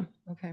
And the same, it seems like it would offer the same complications for the people who want to do the thing they're not supposed to do anyway, which is cross over the yellow line and U-turn to get, if you're coming from University, you need to do something extraordinary to get into front end angled also, right? I'm just trying to understand what's on the table. That was my question. I wasn't advocating for front end angled parking. Can I ask one more question just to like everybody, and then I really am done. If we were to as this discussion boils down to like sort of perpendicular or like parallel or back in angled,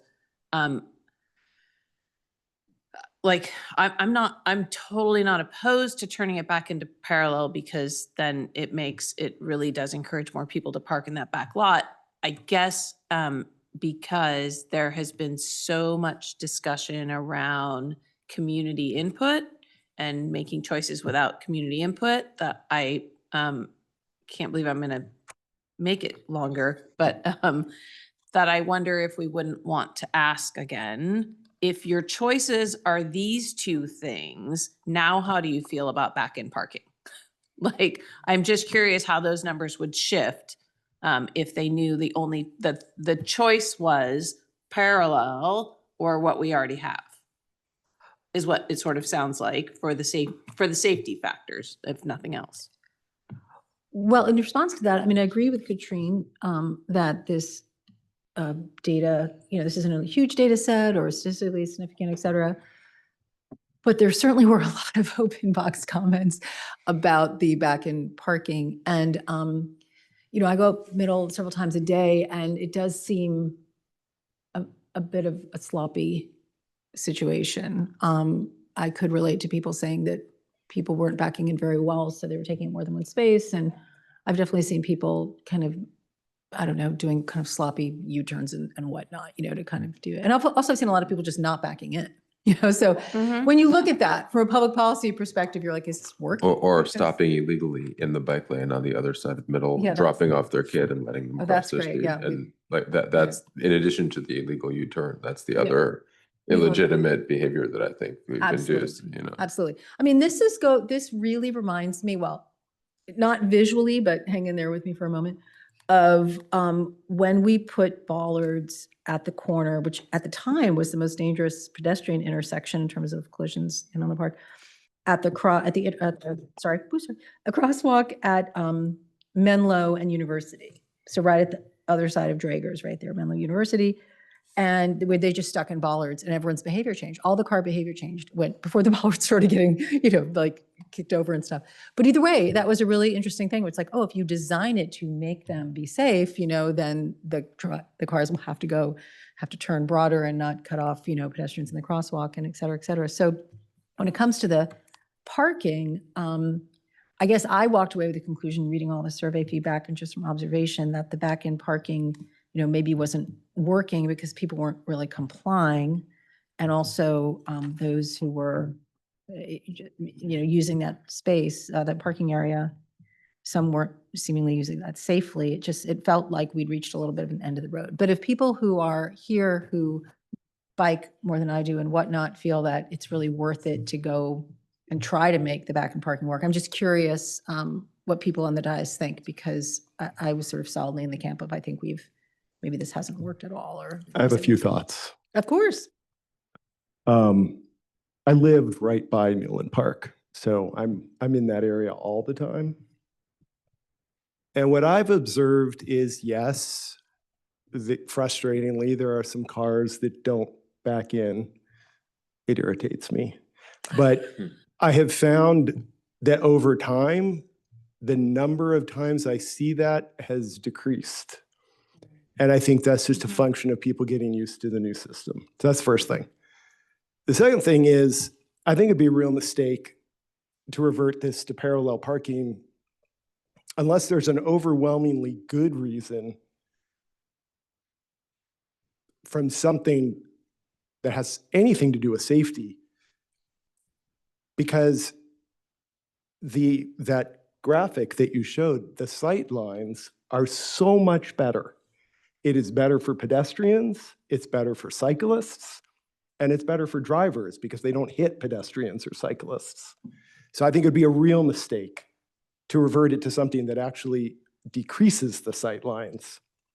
And if we're considering doing that or making that suggestion solely because we want there to be less parking spaces to drive traffic to the back parking lot, I think that's not such a great, okay, that's good, because that's not a great reason to do it. Yeah.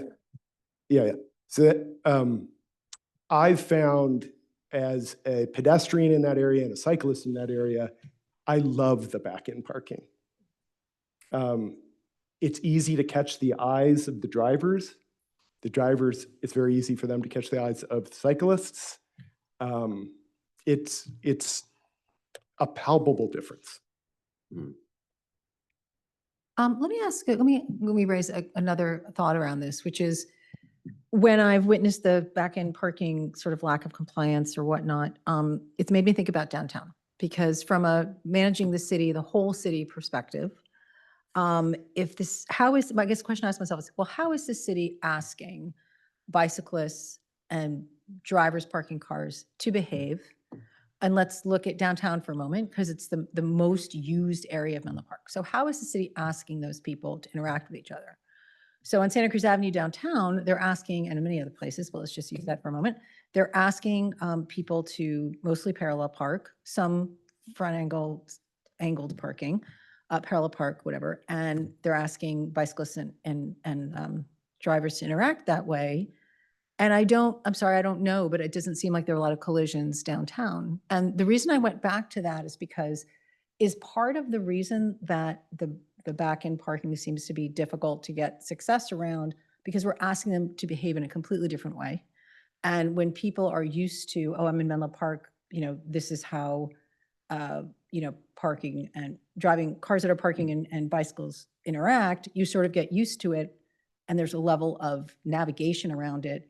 And then we're asking them to exhibit a completely different behavior. Is that in and of itself challenging? So that's one thing I thought about. Not to say I'm driving toward one solution or another, but that's just one thing I thought about. I'm curious when you say it's not working, because the data said if you add the number of people who liked it and the number of people who said maybe, not sure, it's more than the number of people who said no. So I'm not sure what conclusion we can draw from that data. Maybe well, first of all, I don't know if maybe not sure is an actual. Yeah, I'm not sure what not sure. That's very reliable.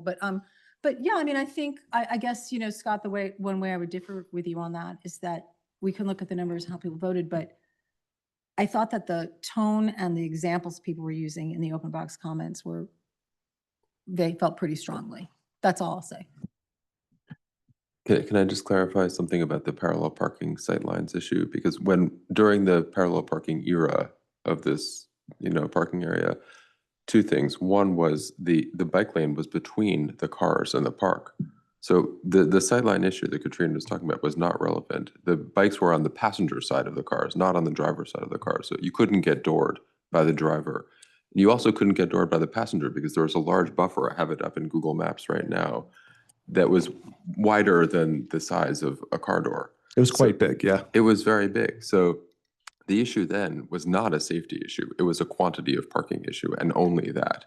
And if we have data that shows that there is sufficient parking in the back, and then we've added additional parking in the back because of the restriping, I think that's a pretty strong argument for going back to the parallel parking, which is, like you said, the consistent pattern that we've had around the city.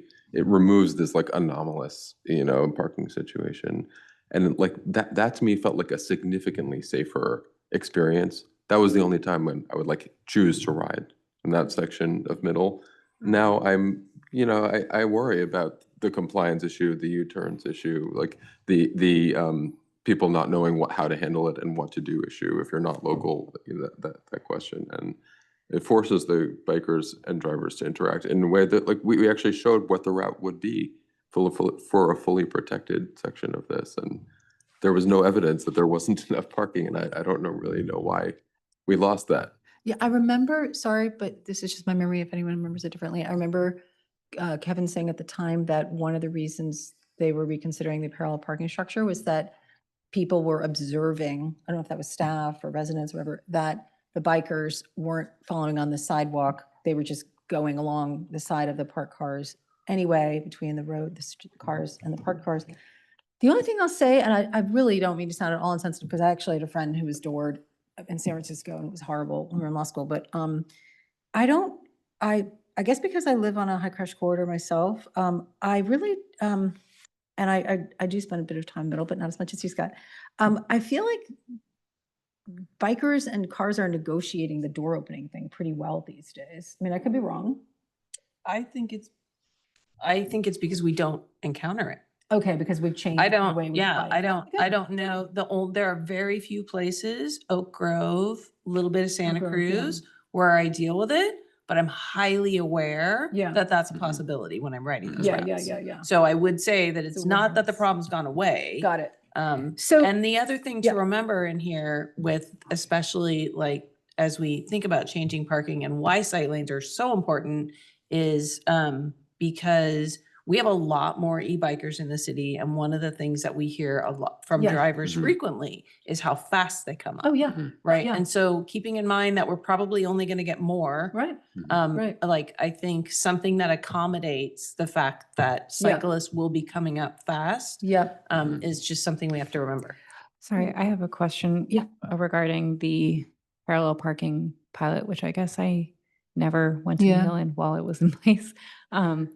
The bike lane, as it went behind the cars, is it ever on the table to like put some like concrete there, which sort of imposed that the bicyclist was to go behind the parking? I thought Because that does seem like it would resolve a lot of the issues. I know that drivers would have some, right, drivers feel unsafe crossing the bike lane, particularly as we get more e-bikes where they're going faster, which is an issue, but yeah, like having some kind of sort of hardscape which prevents. Yeah.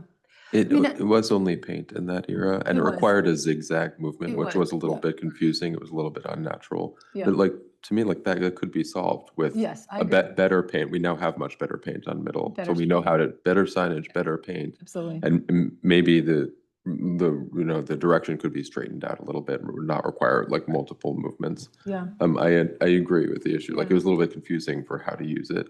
But I mean, We can make that better. we I could think we it could was make the- it better, and if a driver coming out of their car crossing on foot into the park encounters a bike, their injury is going to be much less significant than the biker who's hit by the car because they get doored. So that it is not, it is still a concern, I would say, but to me, like that is the optimal safety design for this area, and we came up with it and then retrenched because of parking issues. But Yeah. to me, the parking issue has been resolved. I feel like it was the quick buildiest of quick builds, right? It was. It was. Try this. Yes, it And was. So that's why the bike lane is wonky and Mhm. But Agreed. it would not require new asphalt because I do it agree. it was just a painting and a blackening, and we could just go back to the way it was as far as I can tell. I also wonder, again, bikers chime in, but is there enough room there where you could possibly make it bikers one way, walkers the other? So, because obviously we know bikes go fast and they're going to be going down that sidewalk. Maybe we could somehow divide it. I don't know. Maybe that's not the right thing. But either way. it's like one of the things that is so challenging for me is like, I don't know what the percentage is, but quite honestly, like, as I read through the comments, like so many of the challenges with back-end parking come from doing it illegally. Like, and it's hard for me to really say like, yes, we should absolutely make these changes because it's hard to illegally park here. Like, it's hard to make those illegal maneuvers. And so we should change it so that it's not harder to make those illegal maneuvers. But like, we're changing something that is, if you do it correctly, like it does seem like it's working right. And that it could be that with more time, like people will get used to it because because that's how it is and it's safer. But it is hard. And then I come back to like, I don't know that all the people who said they don't like back-in parking would say that what they wanted was for us to revert back to much fewer spaces and parallel parking. So like if back-in parking is better for the bikes, I would be inclined to say, I mean, first off, we could change our mind, right? If we give it another year and people still can't do it, we can put parallel parking in, right? Like there's nothing, it does seem like I'd be inclined to give I it more thought time. the loading zone concept also was very, like, there is an existing parallel parking section right Yep. now, which would lend itself to that. And I think that would respond to the public commenter, Totally. who is a little school, parent, who is concerned about the pickup and drop off. And like that to me, it could actually be better than a parking spot. Somebody just leaving a car there and going to the park is not actually effectively utilizing that space. They could park in the back and walk to the green space in the park or the baseball field. Yeah. But to me, like the school users, because the school's in the front of the park, Mhm. they should have priority and like consider making that a loading zone. And there's no concern about if it is parallel parking, they can load freely, safely. So. Mhm. And just to add to that, Burgess at the pool has a 3-minute loading, unloading. And, Yep. and Right. with, small, like 2 to 4-year-old, it would be a little bit different, but that's highly successful. Parents Yeah. wait, their kids come out, or they jump out. It's If we did do fantastic. that plus the parallel parking reversion, I would put like a crosswalk in the bike lane to tell bikers to slow down for small children who may be crossing into Right. middle school Yeah, with their especially these parents. times. Absolutely. I think there's a much better way to design Yield this. to pedestrians, Yep. exactly. I do want to say we also looked at, when the commission looked at Bellhaven before the parking was all striped and everything, we looked at parking in Bellhaven Community Center. And we did, through some great feedback from residents, et cetera, we did designate some 3-minute spaces or 10-minute spaces, whatever. So it seems like there's an opportunity to look, let's say we revert to parallel parking and let's say we create like a drop-off zone, maybe the emphasis is on drop-off or quick unloading and obviously handicapped. We can kind of relook at how that space is used. But I do think that we might really want to take a bit of a leadership role here in pushing people to use the back parking more, especially with the statistics we've seen. And yes, it's a bit more inconvenient, but it's there. And we would, I think, we'll figure that out. I know someone mentioned, I think it was you over there, that there was a big sign saying go this way for parking, but there wasn't another direction. Excuse me. But we can take a look at that, the design of that. Yeah, and I would definitely like try to connect with Parks and Rec or library and see if we can get one of those organizations to like put something there to make it a nicer, like the design piece of trying to change behavior beyond just signage and enforcement. And also like it took 6 solid months before people stopped regularly parking in the bike lane. Yes. So like things don't happen fast, even with all the signage and paint in the world. And so like, I find that enforcement is challenging here because it isn't a super useful tool as a habit changer. And it also is, we don't have the person power to really follow through consistently on it. I'm so sorry this thing is so crazy Do you want tonight. to share mine? Yeah, okay, thank you. I don't know if this is helpful to others, but it did influence me quite a bit when I went back to look at the Stanford back in parking. It really felt like a space where it worked well because people had the room to do it right and it's not as trafficked. I mean, Middle Avenue now, is just at certain times of day is really congested. That's a maneuver you're making in the middle of the street when there's a lot of other traffic. That's not necessarily, to me. People don't gravitate toward difficulty, a situation that might be challenging.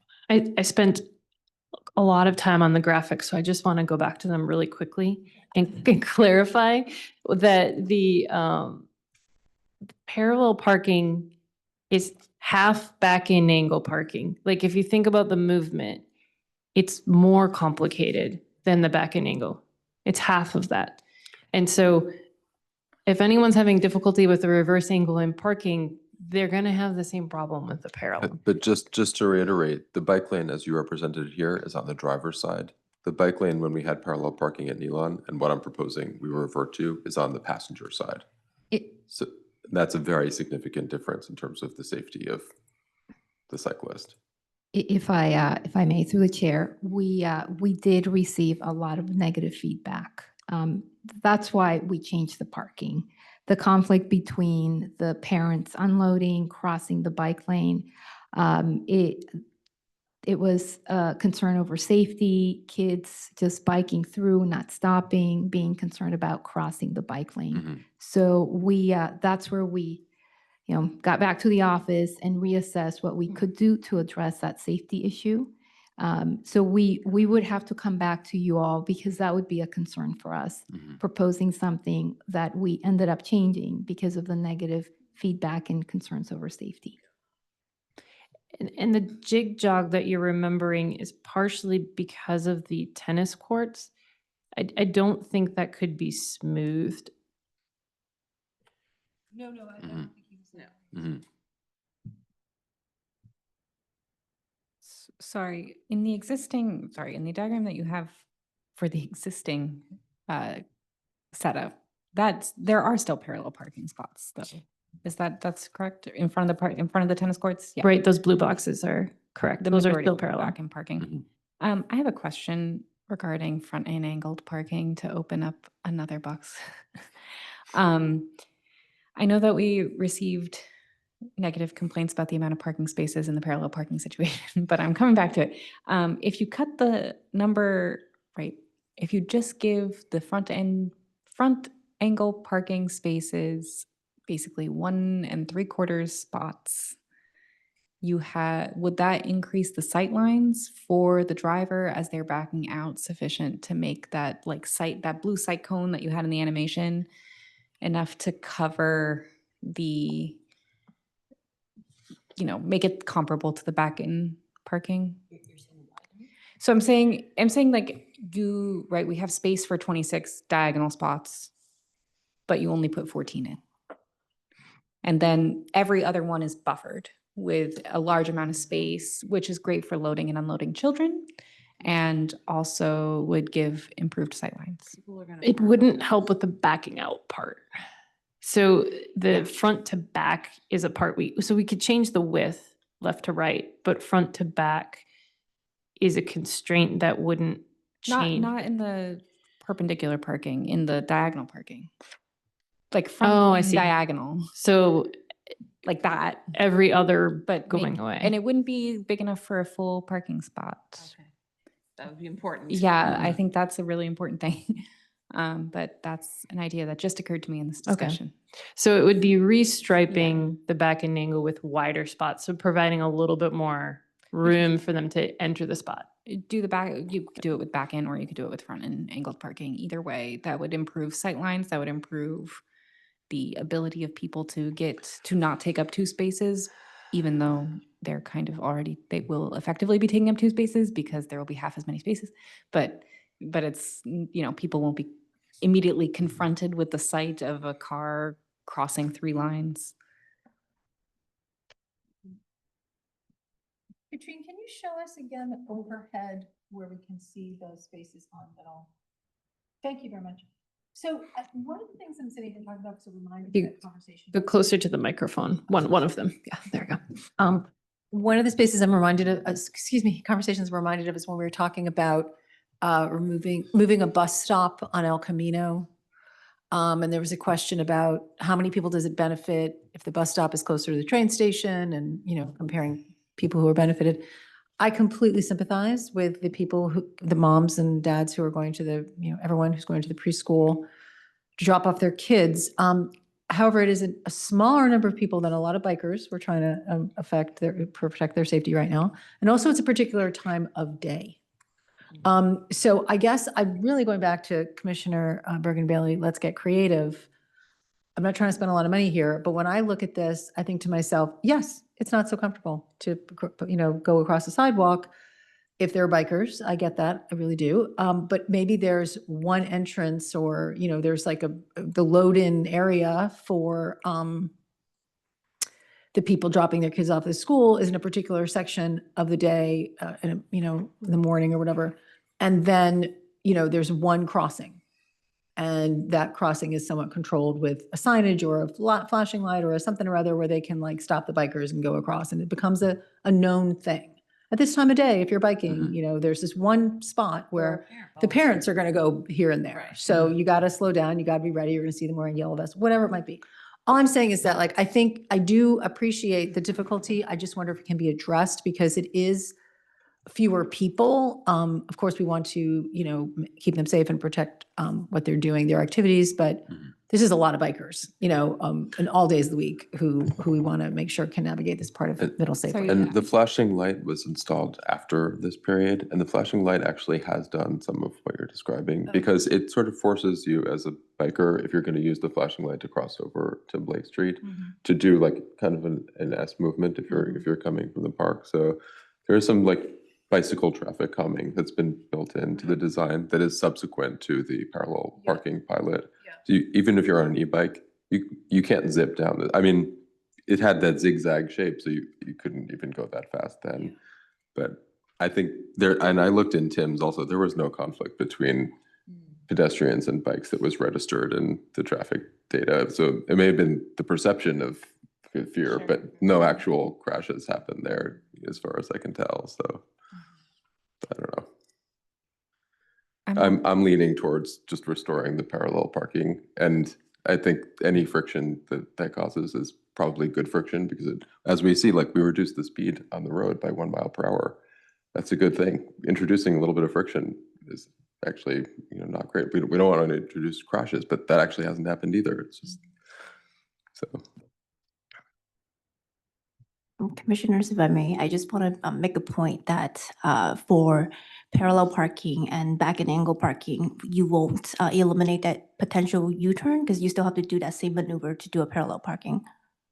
I know we talked a lot about, you know, having bikers safe, but in order to do a parallel parking coming from University, you'll still have to make a U-turn maneuver. I would say like parallel parking plus emphasis on the back parking lot, which does not require U-turn. You just simply wait in the lane, then turn left into the rear parking lot, which can be safely done eastbound and westbound from Middle.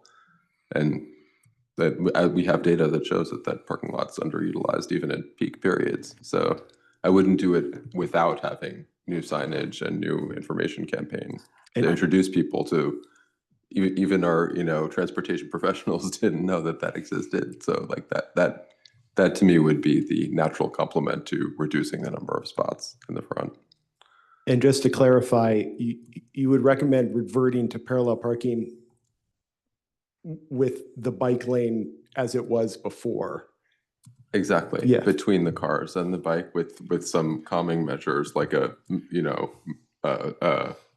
somebody to help with kids, you know, moving in across it during pickup and drop off hours, a drop off zone. Yeah, something to reduce the speed of class 3 e-bikes that might be using it. I think something that would really inform my opinion on it as someone who doesn't have kids is the like time that people drop kids off at different schools versus like, I know that Middle Ave is like a safe route to school. There's probably a bunch of very inexperienced cyclists who are biking with their friends. And I know that we've talked about this on this dais before about specifically on Middle, the number of children who are biking with their friends and maybe not paying great attention. And that makes me a little hesitant regarding the parallel parking specifically, because it puts more of the responsibility on the cyclist to pay attention. And, you know, if you get a sloppy parallel parker who kind of treats it like angled parking because they're like late for dropping their kid off, it puts the young cyclist I wouldn't in a do difficult- parallel parking without having the bike lane on the park side rather than on the, if we were going to keep the bike lane on the road side, I would not favor parallel parking.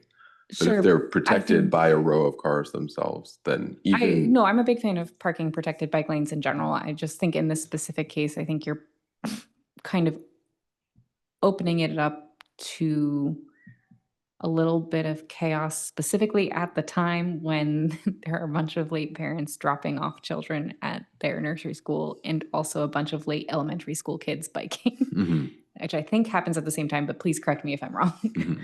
Well, we don't know what time the preschool. Can I ask? I guess, like, what is the major reason that we would be moving away from the back-end angled parking? to like that. I guess I'm missing like why we would want to choose parallel parking over the back end angled parking. If I can ignore all of, if I can not pay attention to the comments about difficulty getting into the space from the other side of the road, because that's a different issue. I guess I just need help understanding why we would move to parallel. I mean, I would say that the survey reflected broad dissatisfaction with this. And so I understand there was dissatisfaction with the parallel parking, but like, I think we haven't solved that problem by doing the angled. And it, to me, like, it doesn't feel safe on this road. Like, because I don't know what cars' behavior is going to be, and it's unpredictable, and I don't use it as a result. And I did use it during the parallel parking era because it was protected. So I think we've made it worse for the drivers, as shown in the survey. We've made it more difficult to use, and we haven't made it, we haven't increased at least the perception of safety. I don't know about the reality of safety for cyclists. And we increased the number of parking spots by 14, right? We went from 14 to 26 by going from the parallel parking to the angled parking. But meanwhile, in the back lot, we have many more spots than that now, and it's not utilized. So maybe we should just remove parking completely in this area, like, as we've done in the rest of Middle, and just have a loading zone and eliminate the parking. And maybe we need more bike racks, as you know, we've shown. It's like maybe make the whole thing one big bike rack. So I honestly actually had the same thought, because I really do think we have to challenge ourselves on this. This is surprisingly one of the hardest problems that we've wrestled with. I mean, there's been 3 different ways of parking since October of 2023. So good for us, because we're, still working on it and trying our best. Sorry, I'm going to echo. But I have been thinking the same thing sitting here. Like, what if we just rethink the parking along the park? Maybe it's not where we want to be cramming 46 spaces. Maybe it's where we want to have like handicapped EV chargers. I don't even know, drop off loading zone, because there is a lot of dropping off in Nealon. You could easily maybe drop off, I don't know, your one person and the kids, and then go around and park in the back, or, exactly. Maybe that's something to really think about. Go ahead. I'm kicking myself for not being imaginative, but I really like these ideas. I think rethinking it completely and making it something that it's not something that people park in for 2 hours. It's very temporary. Yeah. I think that makes a lot of sense. If we create something new, like, I'm assuming then that puts us still in sort of pilot land. Maybe. If I may, if you're discussing new options, we would be coming back to you with those. We would then seek feedback in terms of re-engaging the community and giving them an opportunity to chime in. Well, I mean, in terms of, I don't know if re-engaging the community, well, let's say that there's a motion or a resolution or something that says, we would like, here's what we find problematic about some of those solutions on the table. We'd like the city staff to explore an option that is more in this direction. I would personally think that it would be a good idea to design one of those options, or to illustrate it and show it, to go back to the community with it. I think just asking the community, what do you think about that? Based on, is maybe too open-ended. No, and if I can clarify, we would come back with those options to present, to then re-engage with the community. But we would go back and do preliminary designs to then walk you through pros, cons, challenges. So we would do that. I think we have a lot of ideas up here. If we were to go that route, would having like 2 ideas be like a reasonable number for you guys to work on? Or is that, we shouldn't have 5 ideas, right? No, but what we're hearing, ideas in terms of either eliminating the frontage parking, or making it loading only, coming back perhaps with information on how the lots in the back are being used, usability, right? How maybe redoing the survey from 2022, and then yes, coming back with that information and 2 concepts. I'd just like to pipe in, because I said I would look it up. the school, I'm not the expert on Menlo Atherton Cooperative Nursery School, but on the website it says that the school starts at 9 a.m. And Thank you. Oakville starts at 8:15. Okay. Hillview is like 8:25. Okay, so all in that. Okay, thank you. For the club, it is later. It's later, yeah. I think like just having like all of the discussion we've had up here, it sounds to me like our best option is the drawing board. Like that we think that what we have doesn't work, that what we've tried has its problems, and we would love to see another we'd love to try another option and see if that is better. And I would say that at the end of that other option, like, then it's really like, these are your two things. You can have this or you can have this, and then we're done. Like, I guess to be clear, back to what Chair Okomo said, making sure that we're providing like constructive recommendations to the staff, and also not asking them to do a lot of work, needed work. Are we basically saying, okay, we know what the back-end parking option looks like. We're not asking them to redesign that. That's on the table. We know what it is. What we're asking, can you take a look at a concept of parallel parking, but in dedicating the spaces to kind of handicap loading and drop off, or some time sensitive, maybe 3 minutes, 10 minutes, whatever it might be, based on, anyway, that's, I'll just stop there. Does that make sense to folks? Is that where people, I don't think that the design would, I think that there's two separate issues at hand. One could be how the spaces are used and that time restriction. That could kind of work with any design. We can, I think there are certain, I think those, you could separate those out, right? You mean it could work with the back-end design? Oh, I don't think we. as in we could put time restrictions on various things that are not the parallel parking here. Yeah, and Reserve if that something was reserve time restricted, from we wouldn't necessarily. 8:45 to 9:15 for the I nursery. think we are asking though for a parallel parking. Right, I'm just separating the two as like, there's some design things to look at and there's some policy things to look at. And but if we were to put two on the table, I think maybe the option would be parking protected or not parking protected. Like that would be a variation. I'm not. bike lane. The decision of where that bike lane would go, I think is important to look at. Yes. I think also, key, I think for me, is a less parking option. So whether you achieve that with, like, I don't even think that we need, based on the data that I have seen, we don't even need the 14 spaces, right? So.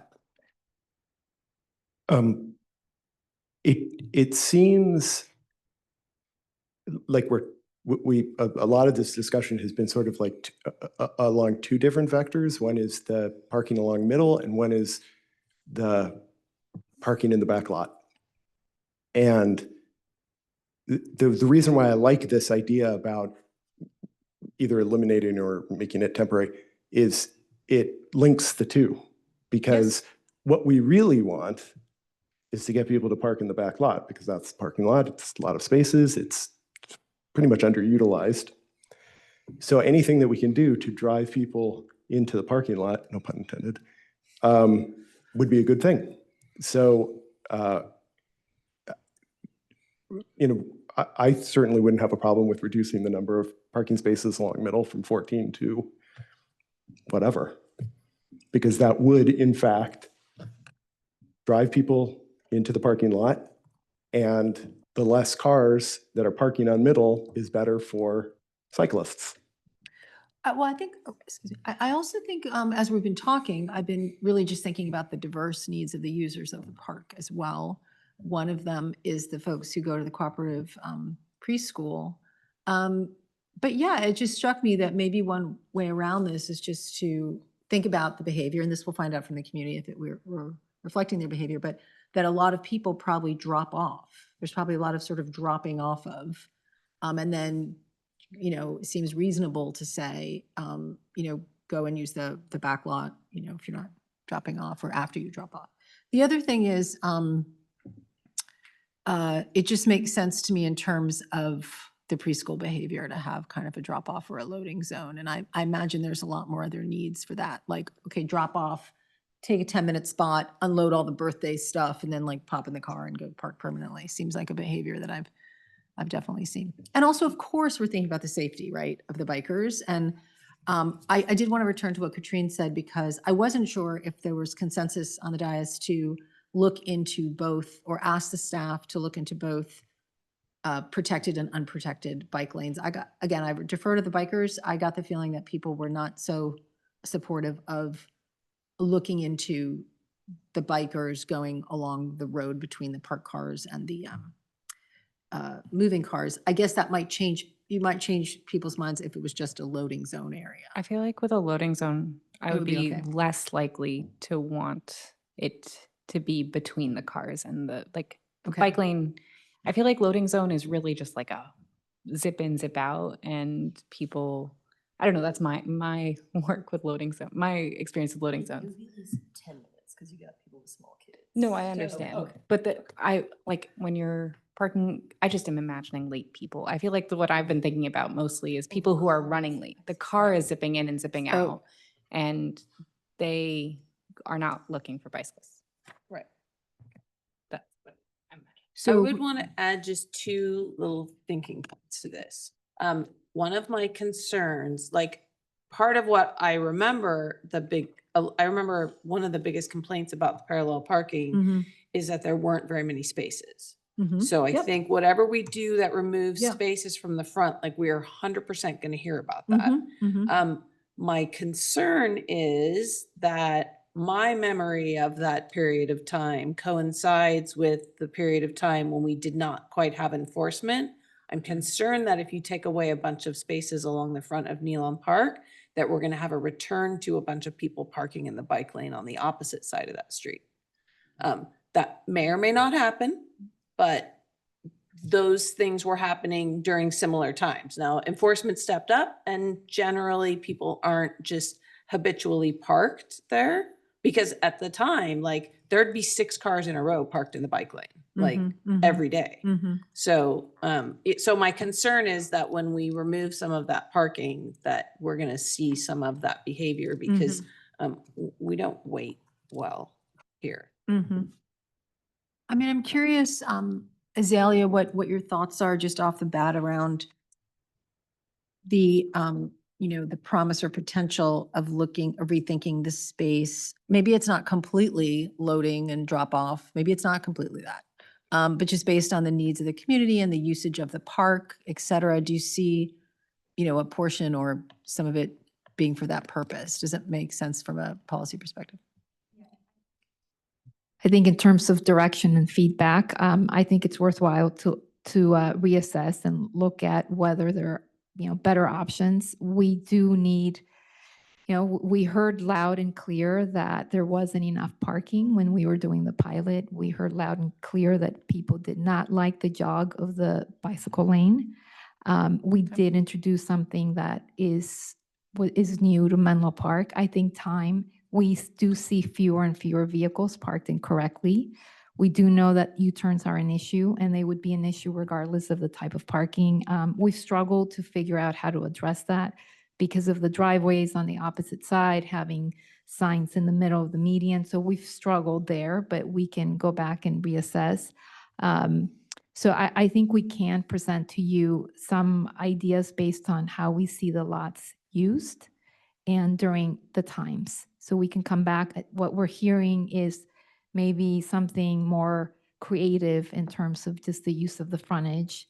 The option that we do have right now is still on the table and would be reassessed as well if we can, and they would be compared to options that we would come back to. Yeah, I think that's reasonable. We can go back and collect data and come back to you during a future study session.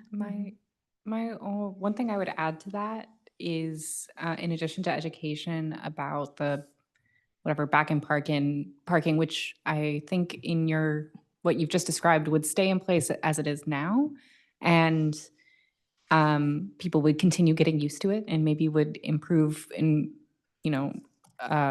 like improve working with it well. Also, we should put in the moving forward with encouraging people to use the back lot as much as possible in whatever creative ways we can think of, because that is something that I think would be common to all front plans. Yes, absolutely. And we struggled with signage, so, Yeah, but it's yes, hard. we can go back. That's another behavior that's hard to get people to change. It seems like that means there's some amount of time that back-in parking would continue. I wonder if that wouldn't be a super great opportunity to try to gather feedback and find out, would you like something different?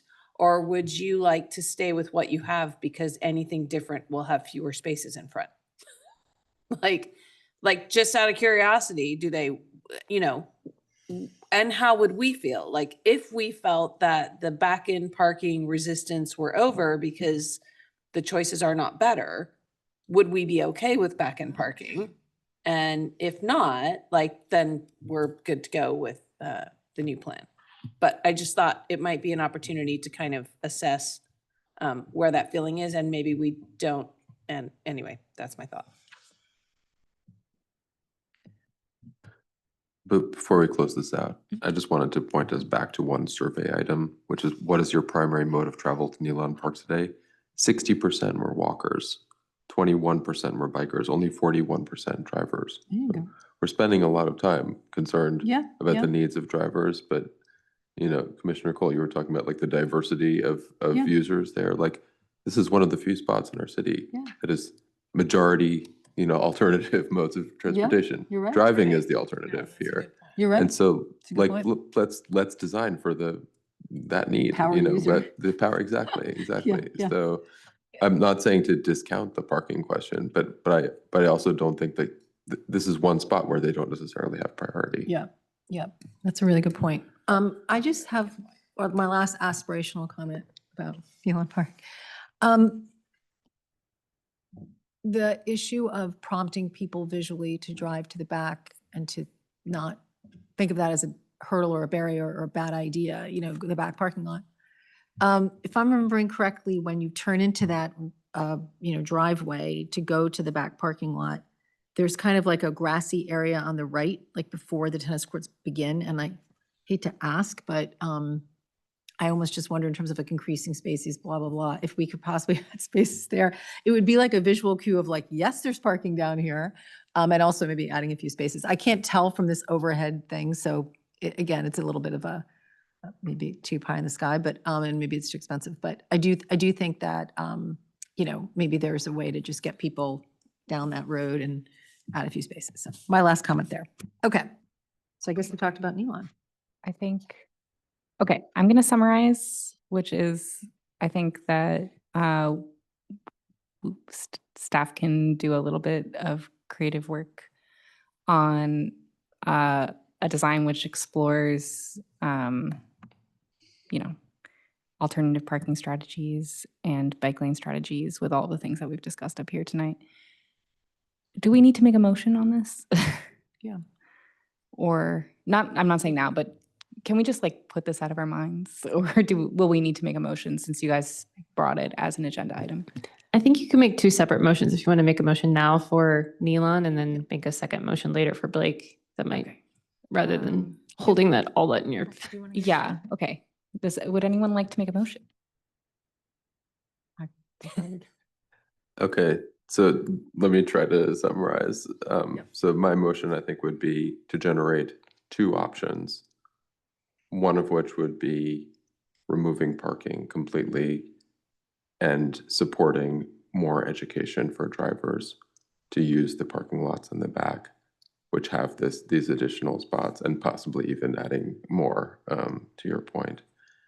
And the second option, and putting in, bike racks and,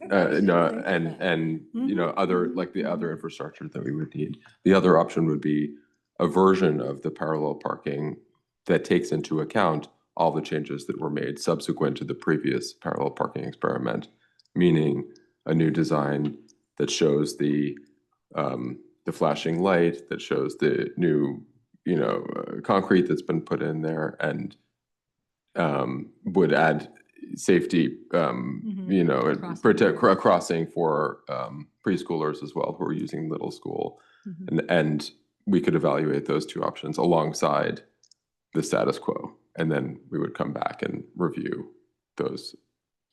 That's not a very good motion, but that's basically what I heard. As good a summary as I would have made.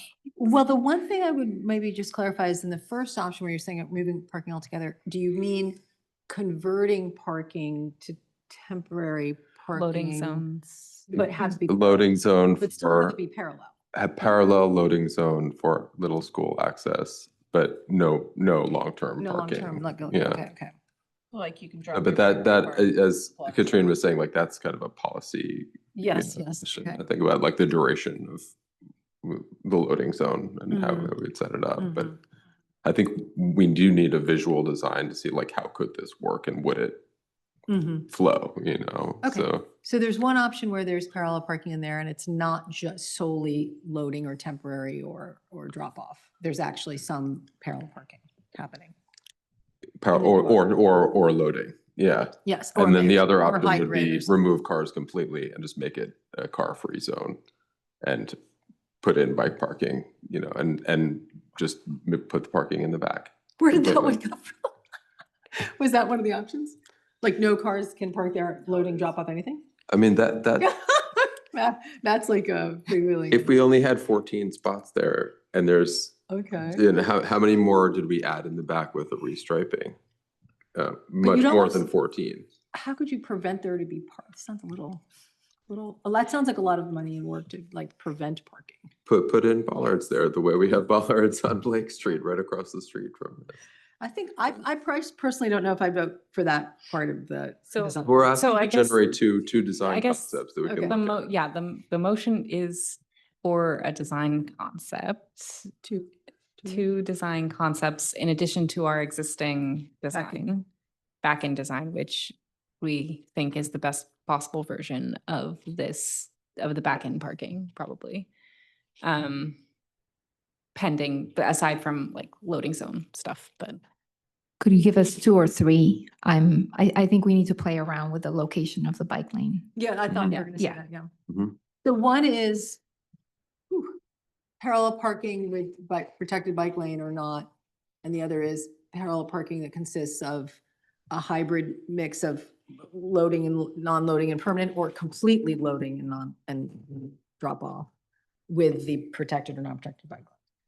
Right? And I would have another option, which is just remove cars completely from this area, because like that to me actually is like the ultimate safety option. And you were talking about the counterfactuals that we're considering, like that would actually, we removed parking on 2 miles of middle, Yes. right? So like this to me is like, it's not that radical a move to continue what we already did, including in front of people's homes. Okay. So, Okay. I think we might have a majority to add that to the motion. It sounds like. Just to there's no generate a very good design say. and then go back and get feedback on it. I'm not saying we should do it. I'm just saying we should look at it. I do think we will face the public with that Well, one. the other but- thing is it's not clear to me what we're doing with the actual square footage that used to be used for parking. Like, I wouldn't want it to be like kind of whimsical, like, because people take parking, there are parking needs. And people have needs to get to the park and Can I or drop mod- off their kids. Like, it sounds a little extreme to me, but it's fine. I'm like the only one. I mean, I just don't know what you're using that space for. And I think it's important to think about, like, this is city-owned space. Let's use it to the maximum convenience of all users in the community. And so I feel like maybe what are we doing with it otherwise? You said put volume. You could put, well, you could put the Okay. bike back. You could do all kinds of, right? It's a city park. So Yeah. if you end up not putting cars there, Mm-hmm. you could build hopscotch, like, I don't know, but or bike racks. Right, or bike and. Yeah. Right, that's a lot. of Right, bike it is a racks. lot of, we need like 2 parking spots. A for bike pickleball racks. court, I understand they're over committed. And can I add, I think we need to do a lot of outreach to the co-op. Certainly, there's Little League because of the baseball fields, little house in the back, along with neighbors. So I was there today and I was really impressed with the amount of signage and I mean, there were A-frames, there was the flashing like electronic sign. I know that there were other ways that like the neighborhood was also reached out to, as well as like people who were actually attending the park. But just making sure that we hear from them. I was actually surprised by how few people came today because of just how many people I'm sure that use and access the park in a bunch of different ways. I was kind of surprised at how few either in-person public comments or write in ahead of time. I think we only got 1 or 2 emails, but certainly reaching out to those populations, I think would be really important to inform this. Okay, so motion that Commissioner Raskoff put forward would be to evaluate, sorry, do you have comment? Oh, okay. Would be to have, sorry, two overarching design ideas, including no parking and including parallel parking, which evaluate the position, both of which evaluate the position of the bike lane. And the percentage of loading. Yeah, and the loading zone. And drop off spaces. Yes. And second? Wait, so does that motion include the evaluating no parking at all? Yes.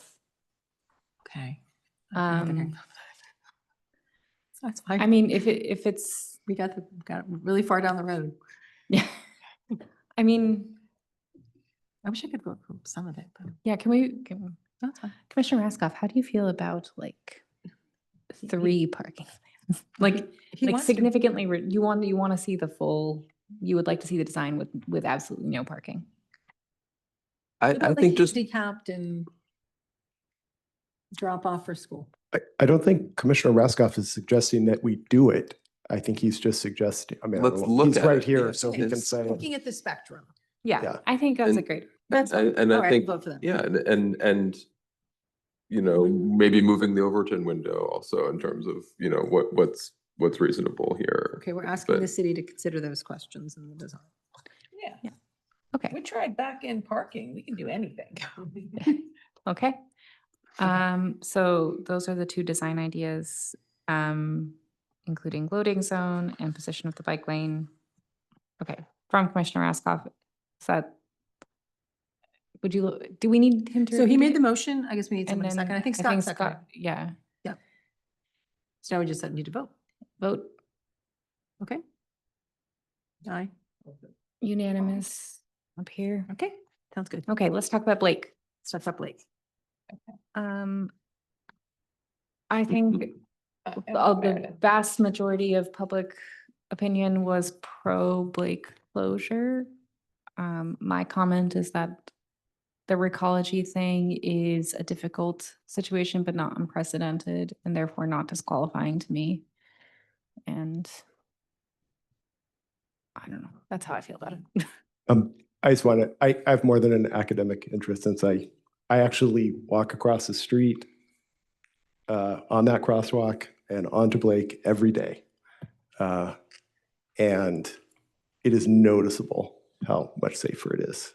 So it would make me very, very sad if we've removed those bollards. I think that would be a step backwards. I would be happy to lead with a motion to approve. Can we jump straight there? No. Nope. No. There has to be public comment also. Is that- Oh, right. On Also- that one, because since we split it out. No, I or think we you already did took that. public comment. we We were- took public comment on the. No, on the I have, presentation as a I whole, have but we have a to take discussion. discussion. And- Yeah. Yeah. okay. I would say to the point about fairness, like I thought that was a very strong point. Like just because we improved it here doesn't mean we can't improve other spots. Like consider this a pilot. There may be other streets that should be similarly closed off. And what I would say is like, let's evaluate if this is not the norm around the city. Like, let's look at what else we could do. If you look at like College Terrace in Palo Alto has a lot of streets that have been closed off, either with bollards or other kinds of protections. They're able to preserve the neighborhood characters of small streets there and prevent them from being cut through onto Hanover and, Stanford Research Park. I see the traffic data and like the amount of volume that's increasing in Allied Arts, like on Partridge and Cambridge, as a similar kind of question. And maybe we need to consider more traffic calming on those streets. If there is, I'm not convinced that we're pushing traffic onto them because of this. Maybe it has to do with the Stanford development, but like this to me is not something that we should stop just because it's like it's working in one location. We should see like, could this work in many other locations too? And I agree. Like, I think it's vastly improved as a pedestrian, as a cyclist. Like it was a very small experiment that to me is worked in terms of the survey, worked in terms of the perception of safety. So like, I would like to see this. Maybe, Harvard Avenue, I think, was one of the ones that had, I think it was the only one in the analysis that had increasing speed. It went from,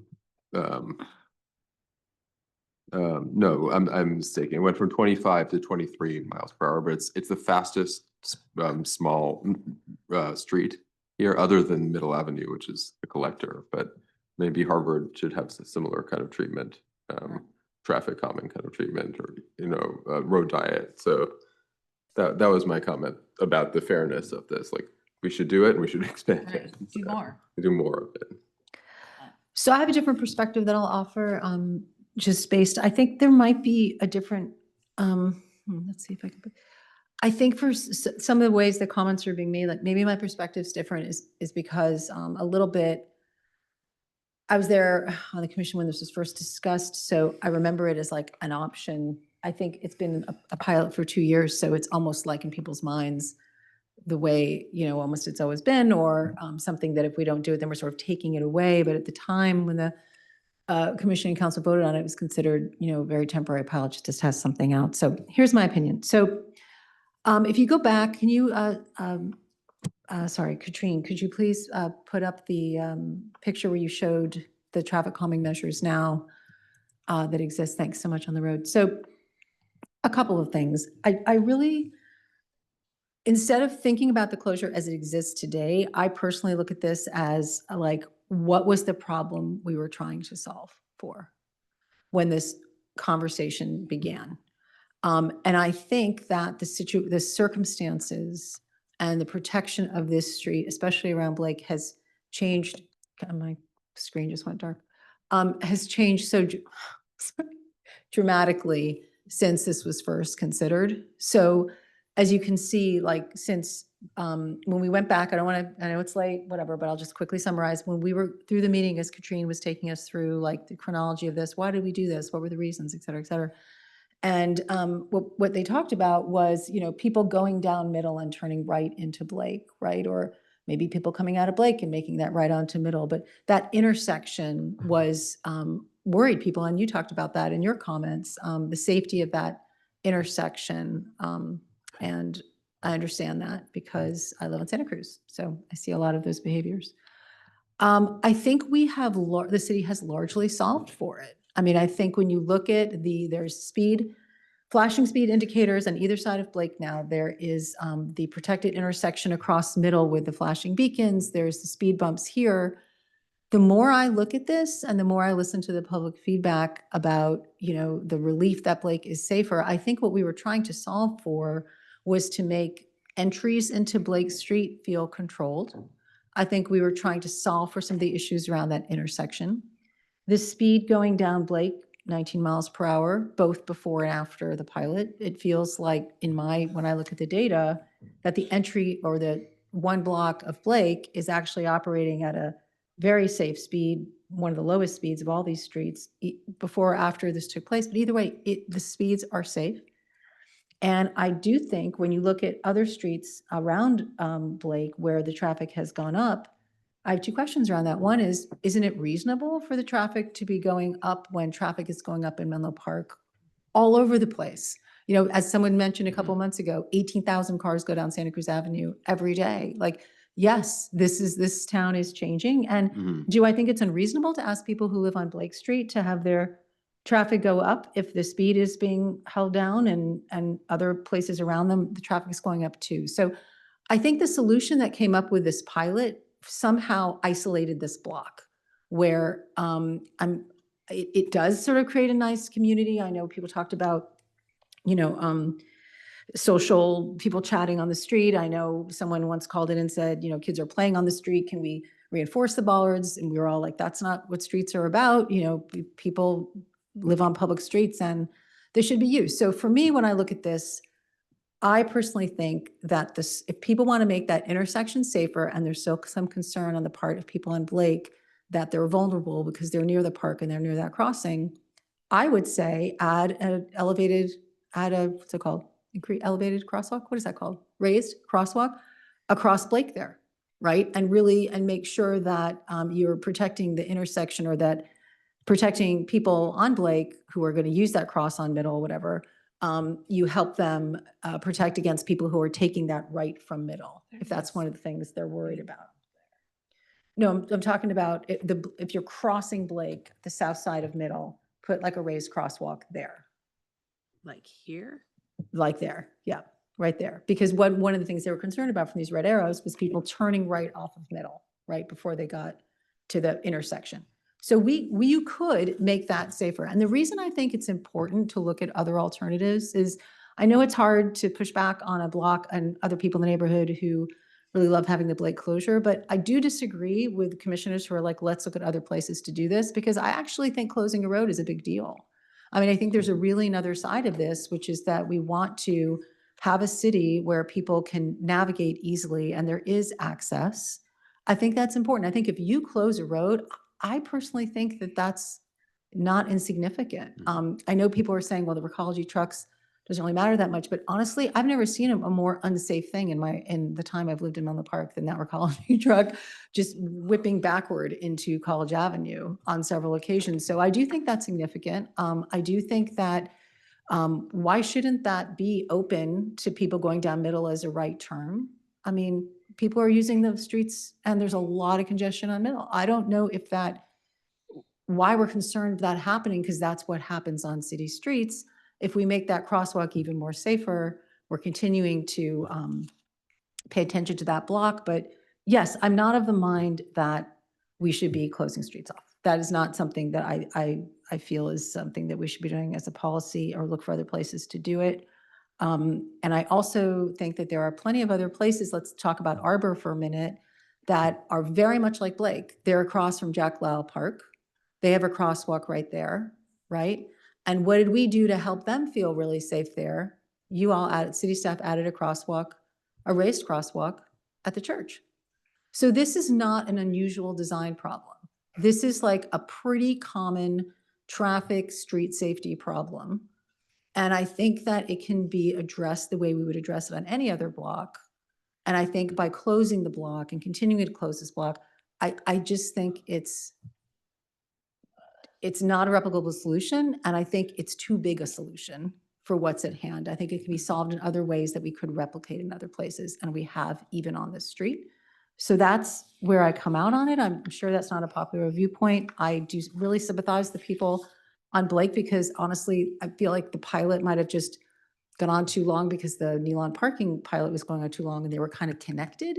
But as a result, when you have a situation like this for 2 years, if you don't want it to go away, and I completely understand, but I think we back up and look at the city generally and complete streets and how we approach them, it just makes me nervous to make an exception with a block where we are treating other similar intersections in a different way. Sally, can I ask you a question about that, which is the residents of Blake Street, at least from my impression, which is, not informed by living on Blake Street, obviously, but from what I've heard tonight, very strongly in favor of keeping this closed. So my question is, like, in a philosophical way, what is wrong with making more of the city like that? If people who experience it are having an extremely positive experience with it, and then, we're not making the city less navigable, right? Because we have these collector streets, which are direct and take us, you know, to all the places that we need to go. And we haven't closed off the street because you can get to any point on Blake Street. It just might take you one extra turn to get there.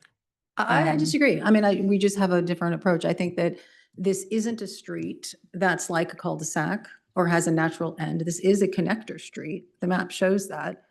And I don't I'm a little puzzled. I think this is the wrong idea. I think that the streets are used by everyone in Menlo Park and people who are coming and going through Menlo Park. And I think that that's an important connector if you happen to be going down, you know, Middle Avenue and the congestion's so bad that you'd rather turn right on Blake. I mean, I know that that doesn't feel good to people on Blake, but that is the way streets operate. I guess that's what I'm trying to say. I would just say, like, if you look at the data on like College, which is adjacent to it, like the volume went up on College, but the speeds went down. And like that to me suggests like this is not just about people who live on Blake. Like this, and if you look at the survey results also, Katrine, could you pull up the slide actually that I shared with you? How can we A correlate resident- the closure of Blake with speeds on College? Why is that correlated? Because it attaches to I know, but why would people go slower on College because Blake's closed? because it's reducing cut-through traffic. It's reducing the people cutting from Middle to Blake to College to El Camino. And Okay, like and- that's benefiting not just Blake residents, but what I see in the survey result, if you could pull up this slide, is like, Which one, what do you? I emailed you a slide that was produced by a resident that did a sentiment analysis of the survey. Like this is the most popular thing I think that's thrilled. ever come in front of this group. And to me, it remains a connector street. It's just a connector street that's prioritizing pedestrians and pedestrian cyclists. And so it's not like we've closed it off. We just put bollards that are easily, navigable for people on foot and people on bike. And so I wouldn't describe it as closing the street. I would describe it as making the street a pedestrianized zone and a bicycleized zone that's now incredibly low stress for other road users. And the drivers have dozens of options to get, on their way from wherever they need to go. There are not that many places in the city that feel totally safe. And like the approach to the main park for Allied Arts feels like one that we should prioritize the pedestrians who are trying to get there. So it's not like flows have reduced. I would imagine, I don't think we have a count on this, the number of people who use Blake is greatly increased. It's just the number of people who are using it in cars has gone down. The people, exactly, we don't count them. I So- don't think this is particular. I'm not sitting here. Commissioner Herschel. I think that I can be respected for my point of view. And I think that I'm not saying that if it's popular, I just don't want our commission to be like, it's so popular, let's do it because it's so popular. You know what I mean? I don't. And that's, so I guess the last thing I'll say is like, I hope you listen to what I have to say. I hope you Definitely. listen to the comparison I made with Arbor, because that's one of many, many streets in every district of the city that would really like to be safer. But are we really going to replicate this solution? Like, how about Willow? Like, how about the high crash corridors that are really unsafe that I would appreciate, like freeing up staff time and design time and everything else to really, really address? I mean, Vision Zero was pretty scary about collisions. This was not one of those streets. Mhm. I just want to say two things. The first one is we're not, I don't think, debating whether we're going to replicate this in other areas. Right now, we're talking about Blake Street. And then the second thing is it is obviously very popular if you're a resident of Blake. But that's not exclusive to Blake residents. I'm not a Blake resident. I find it great. I know everyone on my street finds it great. And as Commissioner Raskoff said, I mean, it is a little bit different because it's a main artery to Nealon Park. And pedestrians use that all the time, cyclists use that all the time, and it makes it safer for them.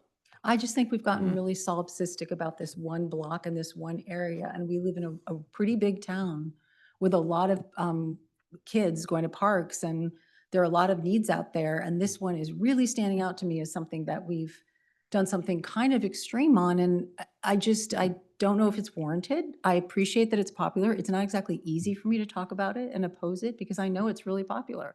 And it's not so far from where I live. So I'm just trying to point out some other points here, partly because obviously the motion's not going to go in my way. So, but I think it's important for we all listen to different viewpoints. I think it's important that we think about the whole city and we think about, you know, if we're going to do something one place, are we going to do it in a lot of places that have the same data? I would really rather attack, I would really, really rather prioritize and address, you know, parts of the city that are a lot less safe with the resources we've got. So that's and I did notice that when it talked about the resources and then a staff report, it said, obviously, if we make the Blake Street permanent, again, more resources. But that's just my opinion. I know the motion's not going to go that way. I hope you've heard what I've had to say. I say it from a good place, which is that I want to have a city where what we provide, you know, one block that doesn't seem unusual in its issues, we would provide to others. And I think that puts us in a tough position. And I'll stop there. Can I make a quick comment? Sure. So I do have in my notes after reading all the comments last night, like, you know, whether our current Middle Avenue improvements would be enough to reduce the risk of Blake returning to its previous state. So like, I totally hear what you're saying. I think, although I would definitely, I am on the side of like, I think probably we've devoted a lot of space in this town to cars, and I'm not sad about removing some of that. So, but also people can still drive on Blake. So, I actually, I am flexible about that. I think when I look at Blake, what allows me to see it as a closure, that I would keep is, first off, it is already closed. And so that is something. I do see, like, I bike that section every day. And I was thinking as I was watching it, like, what a blissfully safe intersection that is right now, and how very different that will be for me when cars are allowed to turn right without looking, going on to Blake and coming off of Blake. So that just becomes another conflict point for cyclists in that section of Middle that currently there's like the only conflict is pedestrians. So that becomes a very real point for me. And then the last part of it, I would say, is that if we were to change an aspect of it, there is a road in Redwood City page. It's kind of parallel to Florence, where Marsh Manor is. And it runs from like near Florence all the way up to like whatever road Broadway dead ends into. And it is like a slow street project. And so basically there are like concrete things, and cars can go, so cars can drive on that entire length of the road, but they have to go around these little concrete things, right? So if you're driving past a sign that says slow streets, and at each block on this whole stretch, there's no stop signs going this way, but at each block, cars have to go around this like slow street thing. Kind of, yeah. If you have not yet taken this route into Redwood City, it's like a dream, because you just ride down this lovely residential street. There are cars and houses along the entire length of the street, so cars still get there. But it is a way of creating really nice like traffic calming without closing the streets. So as we think about our slow streets going forward, I definitely encourage that sort of modified closure. Like, it's not all the way closed, but it has that appearance to it. So I would definitely encourage us to think about that. But I would, to Sally's point, probably not be prepared to vote against the Blake closure tonight. But I hear what you're saying about thinking, you know, how we're going to think about making streets safer all the way across town. Because, like, you know, I'm not opposed to closing other little blocks here and there, but also if there are ways we can do it without that, that would be totally worth pursuing. Yeah, I think ways to do it without that is an important lane to consider. I came to the meeting thinking that if I were to make a motion on this, which I'm not, I would probably have said that my recommendation would be to ask the city council whether they think a raised crosswalk at the location I mentioned or another enhancement in the infrastructure of Blake would, or a closure, a full closure, permanent closure, which of those options is more effective? They were the ones who approved Blake a while ago. They've had definitely several years to think about it and drive it and observe it. And I guess I was curious whether they thought that we should think of like other options to achieve safe results for Blake, consider their effectiveness and say, is it more effective to do that? Or is it more effective to close it? And think of it that way, like evaluate the safety of both and say, based on overall city policy, overall city approaches, what we can do everywhere, how we want to replicate this or not, which is the course we'd want to take in achieving the city's goals and priorities. So I do think, Commissioner Sebring makes a good point. I think that's where my head was at, which is, is this the right solution? Painful to roll it back, I know, but I think, I think the right solution in part is a solution that we can really,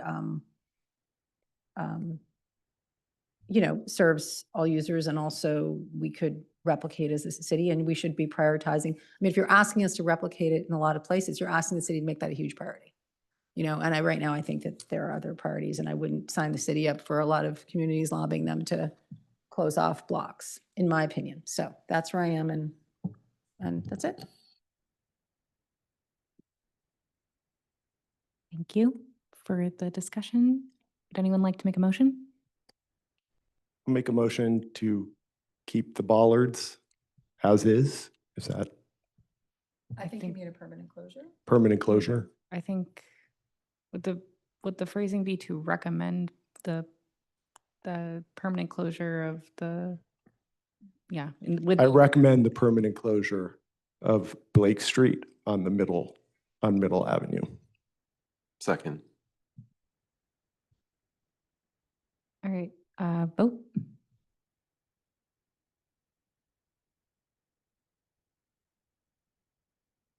Thank you. No, no.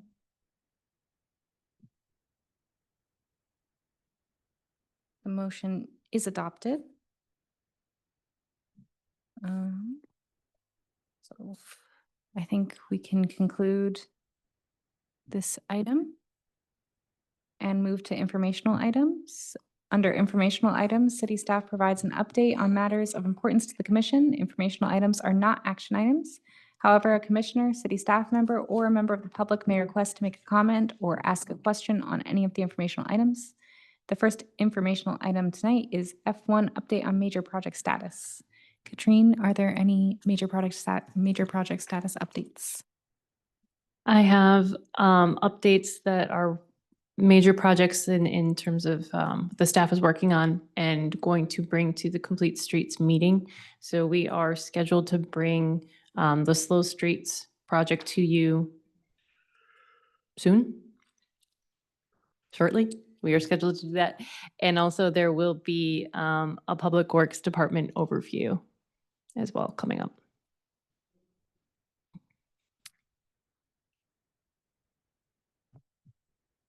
We would like to take the opportunity to talk about how the divisions work together and the projects that we have in the planning and design phase, and also review what has been completed.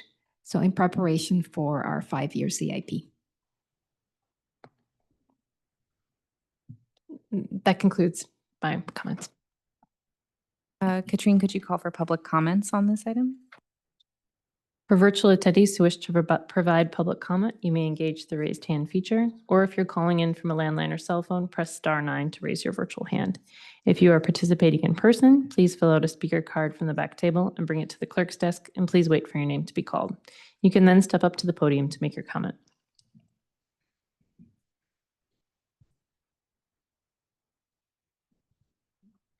Having no one in queue for public comment, I return the meeting to the chair.